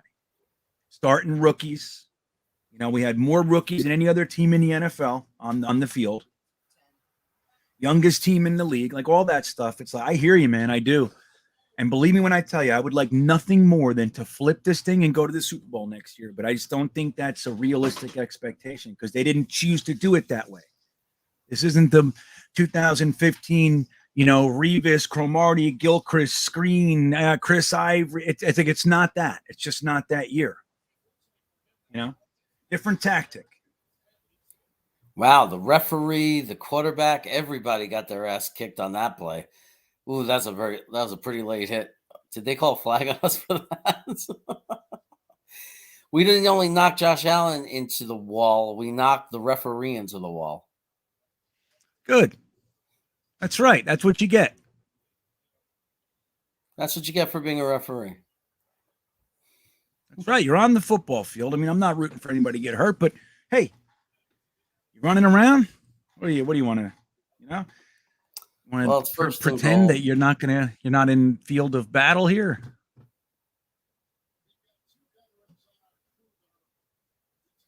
Rusty Spooner's out for blood.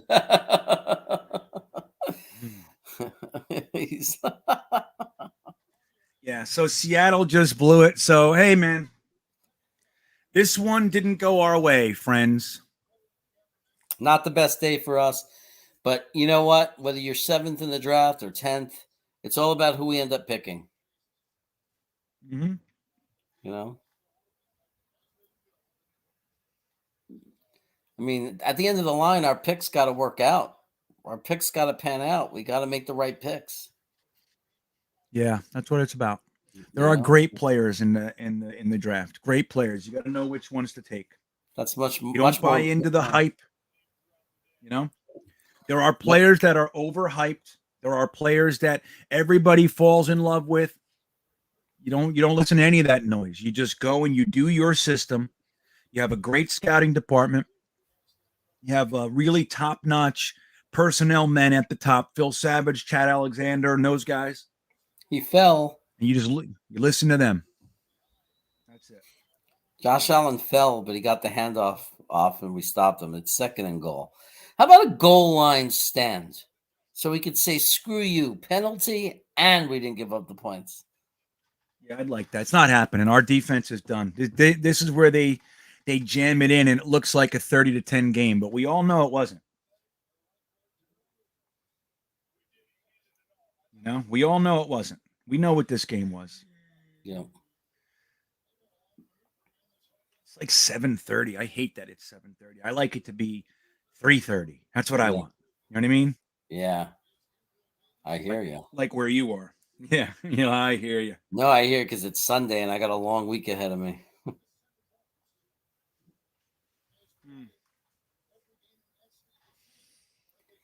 Third and goal. Our defense is just is like kind of like a ingrown toenail today to them. Yeah. Nothing's easy.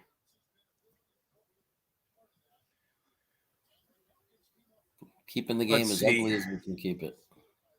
Ed the Red said he hates the Bills and he refuses to serve people if they have a Bills hat on. I love it. That's good. Yeah. Our defense has been out there for 73 plays, Holton. Touchdown. That's incredible. Yeah. Yeah. So now Yeah. it looks like a slaughter. And who cares? Who cares what it looks like?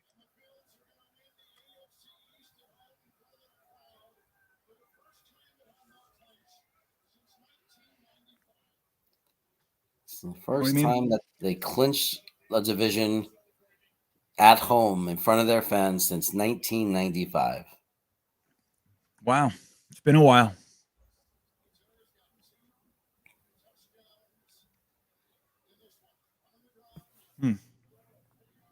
Oh, Ed said he actually did that recently. That's funny, man.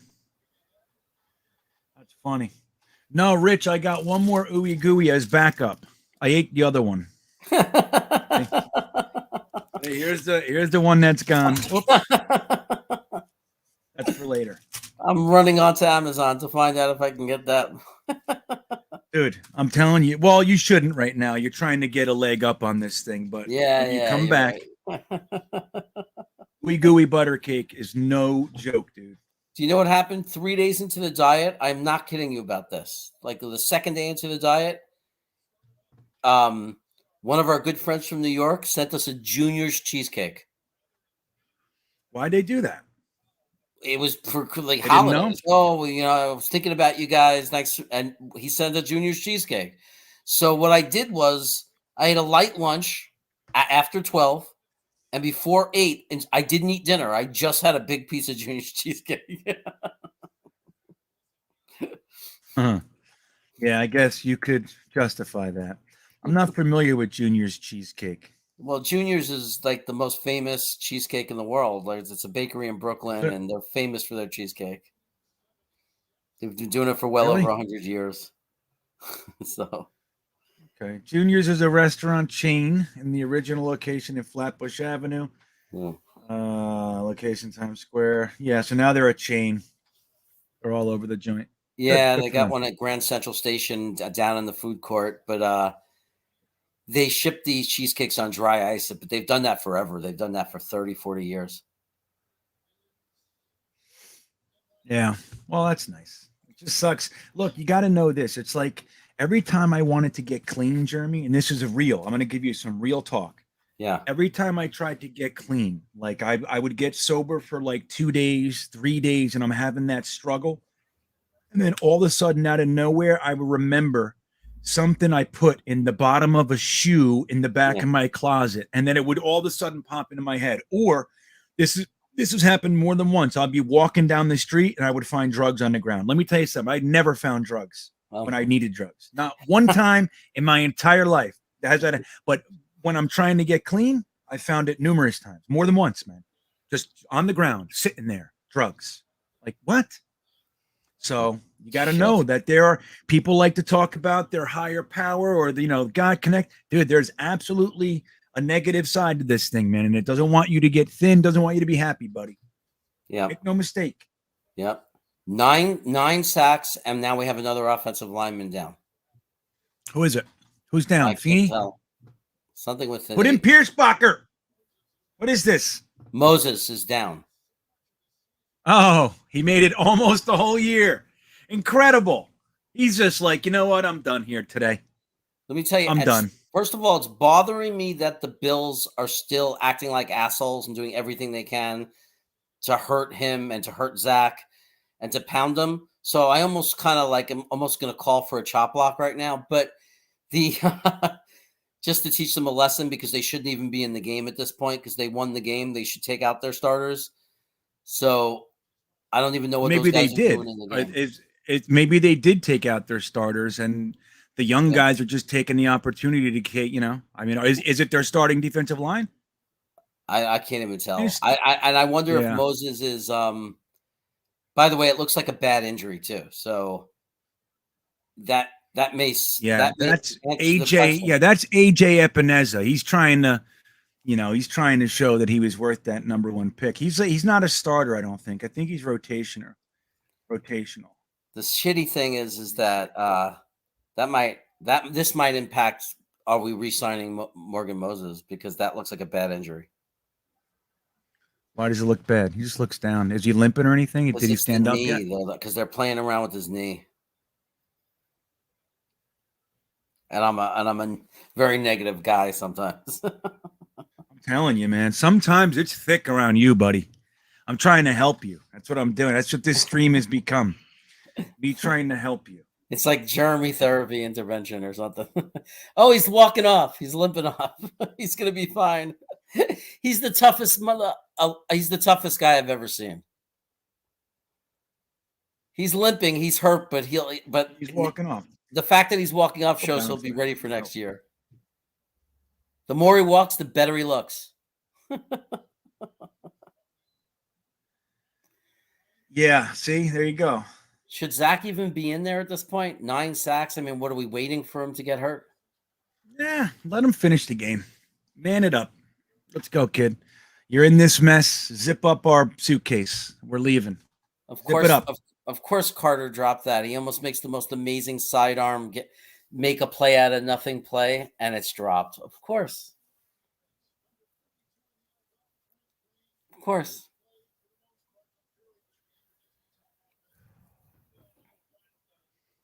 It's all good, guys. This is why the Jaguars win was such a good moment. And last week's game was such a positive moment.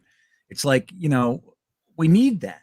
Like, we needed that stuff. Imagine we got blown out by the Bucks or lost to the Jaguars. It's like now this ending, this kind of negative last half of the fourth quarter, it's like, okay, you can see it. Okay, dude, we are injured, but we know who we are. If we just kept getting beat up, everybody'd be thinking we need a complete, tear it. Everybody got to get fired, all this stuff. We know who we are. They showed up last week and the week before that and the week before that. You know what I mean? We got a team. They're injured. Patriots beaten. There you go. That's good news. Tariq Black and Jeff Smith are our primary wide receivers, which makes me finally say, yeah, I mean, what are we like?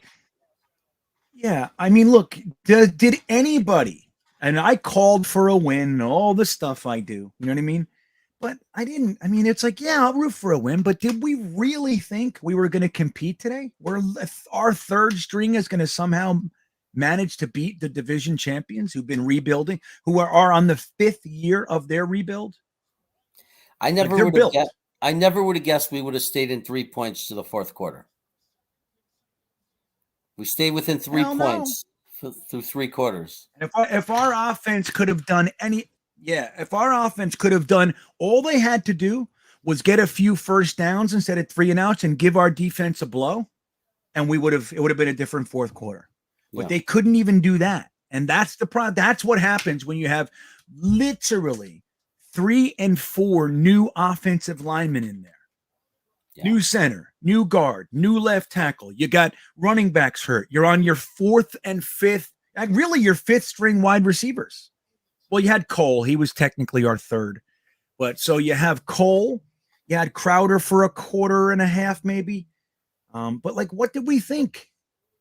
I hate the way it's going right now. I hate it. But, Look, the reason the Indianapolis Colts, the reason the Colts lost to Jacksonville today is because their offensive line is decimated. So even without your offensive line, what could you do? They have a great offensive line. What? They're all injured. They're all injured. I think they had 3 guys. And we saw it in the Super Bowl. We saw it in the Super Bowl last year, man. Everybody, all they had was 2 offensive line. Their 2 tackles were out. And we saw the difference in the Kansas City Chiefs. Now we have 3 offensive linemen out, and everybody's, dude, you got it. It's the truth. And your second stringers, generally speaking, are not as good as your starters. Just the way of the world. That's why you want to have your second string made up of pipeline guys. You want guys that are only not starting because they're young. That's what you want. You don't want your second string to be cast-offs. You want it to be a guy who's here 2 years and just hasn't beaten out the starter yet. That's what you want. So when the guy does go down, they come right in as if they're supposed to be there. That's the way to build a team. can't always be done. That's what we're trying to do. We need to remember the Rams are still passing and stuff. We need to remember this. Don't like instead of like no cheap Rams, shots, nothing like that. Bills? We just need to remember this. Remember what they're doing now. So one day when we run up the score on them, everyone will understand why. Yeah.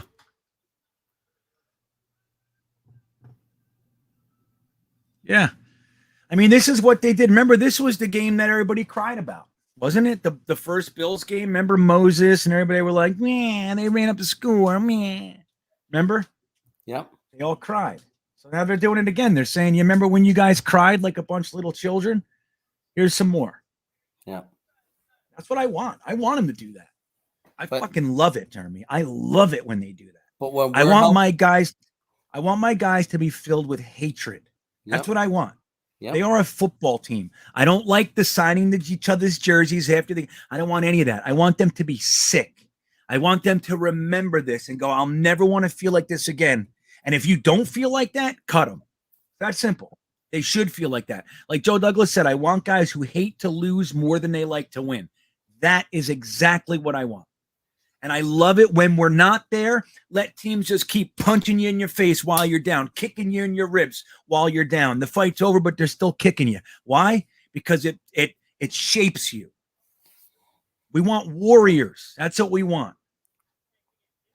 Yep, absolutely.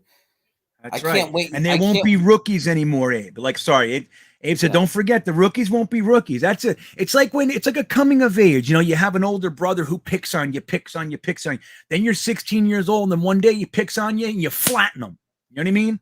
That's how it goes. He goes, what was that? And you go, that's for all the years. And if you stand up, I'm going to break your face. Or maybe you jump on him and let 10 years of pain out on his face. I don't know, whatever. There's two ways to go about that one. Anyway, what are you saying? What do you got? In a few, we're going to remember this. In 2 to 3 years, we are going to crush them, and we're going to be up by 20 points, 30, 25 points at the end, and we're going to keep going and keep running up the score and put it right in their face. Wait, Matt, what are you talking about? Have I been living under a rock? What are you talking about, buddy? Are you home breaking stuff? Yeah. Is that what it is? What do you mean living under a rock? You know where I am. I'm on TV 4 times a week. You know exactly what's going on. So yeah, he's grumbly. Matt's grumbly today. This has been disgusting. I don't see it as disgusting. I don't. If you want to see it as disgusting, see it as disgusting. I like it. I mean, how many teams? What do you think teams would look like against Buffalo's defense in Buffalo if you took their top 3 receivers away and their top offensive linemen, like their tackle, like there's no Fence, there's no McGovern, give me a break. What did you expect? What did you expect, man? This is what it looks like when you don't have your team. That's right. And again, if we just had a little bit more, right, and we were able to get like 2 first downs each of those 3-and-out drives, our defense would have been fresh enough. They didn't have it for us. We had it. We were here. They couldn't beat us. It was at the end of the game when we were exhausted. Rightfully so. I knew that. I was waiting for it. I'm surprised that it took so long. Honestly, I am. Yeah. Honestly, I am. Yep. Yeah. So John Holton with a closing argument here. He says, we are a couple minutes away from our guys starting to recover. Our young kids did great this year. We will end up with over $70 million in cap space and those high draft picks. Future is bright. I feel the same way. And these kids, we started and gave, 8 guys almost a full NFL season of starting experience. You got AVT, Michael Carter, Zach Wilson, right? Elijah Moore, Brandon Eccles, Michael Carter II. Who? Pinnock, kind of. Not a full season, but Sherwood would have gotten it. But dude, we gave these guys invaluable experience for the NFL, and I'm psyched about it. You know what I mean? I think it's going to be great. The Lions won. Nice. There you go. Hey, we should go bomb Tom Rossi. How'd your fucking Packers do? How'd your Packers do, Rossi gang? There, maybe you should stop focusing on little old GreenBean. You know, and get out of here. Go watch your team. Bunch of losers. There's nothing. I'll tell you what. That just made my day, Jeremy. Honest to God, we didn't ask for that fight, right? What is that? We're helping you. Who wants to get out of here?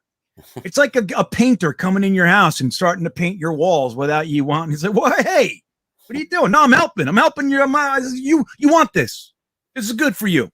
Well, it's very, it's very that makes me happy. It's very patronizing, right? What's that? Just like say I am trying to help the little guy and call you a little guy and act like he's like sitting up high, like he's done it, and it'd be interesting to see how many competitors does he have that does GreenBean content. How many years has he been doing it? It'd be interesting to look at all those things. Yeah, right. Exactly. It's like, dude, exactly. You have no idea he doesn't know who you are and what you've accomplished and what you've done. It's like, it's just very patronizing. Yeah. Nobody asked for you. Nobody asked, but I feel bad for, like, think about guys there. If I asked all you guys to go bombard somebody else and you did it, like, what are we doing? Is this Howard Stern? Like, I don't know. What is it? What are we doing here? Yeah.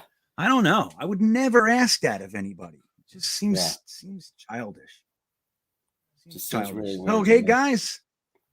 So it looks like we have picks 4 and 10. I'm not sure if that's confirmed, but I'll go with it for now. We'll see how it all. I'll look around, and I'm sure you guys are looking on the internet and stuff and seeing that's it's pretty damn good. I'll tell you that. Pick 4 and pick 10. When we made the trade for Jamal Adams, if you remember correctly, they said it was essentially 2 second-round picks. That Seattle's picks were supposed to be somewhere from 28 to 32. So essentially early seconds. And we had to defend that. We said, well, hey, man, 2 second-round picks ain't so bad. It's been the 23rd, which ended up the 14th. And now we got a top 10 pick for Jamal Adams. Not too bad. And one of those picks is already AVT. So Ryan Schwinger reminds us, it's officially the offseason, everybody. Let's get excited. Woo! It's our time to shine, mama.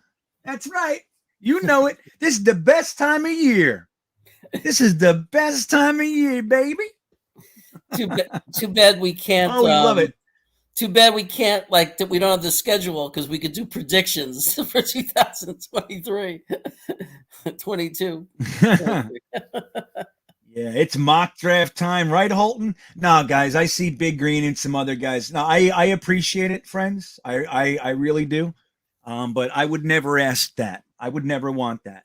So sincerely, thank you. But I don't want to get into that sort of thing. But yeah. So they say it is confirmed, Jeremy. So we have the 4th overall and the 10th overall. The 4th overall should be good enough to get us Thibodeau, Hutchinson, or Hamilton. Now, if you don't want Hamilton, okay, fine. If you just can't stomach the idea of drafting a safety up that high, I would understand it. I disagree with this particular player, but that's fine. Maybe you get the best linebacker in the draft. Maybe you trade back for somebody wanting to jump Carolina for the quarterback. Maybe Matt Corral, man. Matt Corral's a good quarterback. Who knows? They're going to jump. There's still pro days. We got the Senior Bowl. We got all kinds of stuff. The Combine. The Senior Bowl, by the way, I will add, guys, our boy Ali from Loyal New York Jets fans has been hired to cover the Senior Bowl. He's going down there, and we're actually going to have him as a guest on the Thursday thick of it while he's down there. We already worked that out. That'll be February 3rd, the week of the Senior Bowl. We will have Ali on for the full 2 hours. Somebody's knocking. So that's going to be amazing. And we should just all, if you get a chance to say hello to Ali at Loyal New York Jets fans, congratulate him, man. He's been working his ass off. And if anybody deserves it, it's Ali, man. He's just such a great dude, and he works constantly. He's just such a hard worker and a good guy. So I'm so proud of him, and I just can't wait to see what he comes up with down there, man. Like, one of our own is infiltrated, Jeremy. So it's just amazing. great. Yeah, I'm excited. This group we have, we're just getting started, guys. We're gonna take this scene over, in my opinion. It's gonna be ours, and we're gonna do it the right way. We're not gonna go bombard someone's live stream. You know what I mean? I mean, the worst we do is say, hey, if you don't want to hear negative stuff, unfollow the negative people. It's about as far as we go. You know? Yeah. Hey, you're getting a lot of love So- in the chat too. Who is? Me You are. or Ali? I'm getting some love. Oh, I No, didn't for see it. Ali, but you're getting some love too. So Let me see. Let's mock Phil Adams. Yeah. Owen Greg is Tarr thanking us. wants Karloftis and Linderbaum. You know, it's a funny thing, Jeremy, because like Karloftis and Linderbaum, those would not be my guys. But if we came out of the first round with Karloftis and Linderbaum, I'd be psyched. Like there are a lot of legitimate options for legitimate players, man. Guys that deserve to be up there.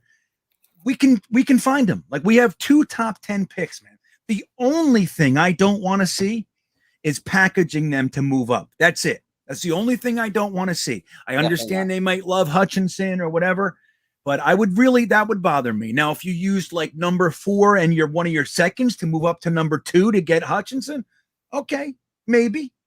But I don't want to see the 2 firsts. I don't see the love, Jeremy. How you guys feel about this? No, Owen. You know Owen what, was- Pat? Owen. Oh, Holton, okay. All right. John Holton. They're saying nice things to us. He's okay. Well, they're great guys. I don't have any feelings towards the schedule, Pat. I heard somebody say it looks favorable.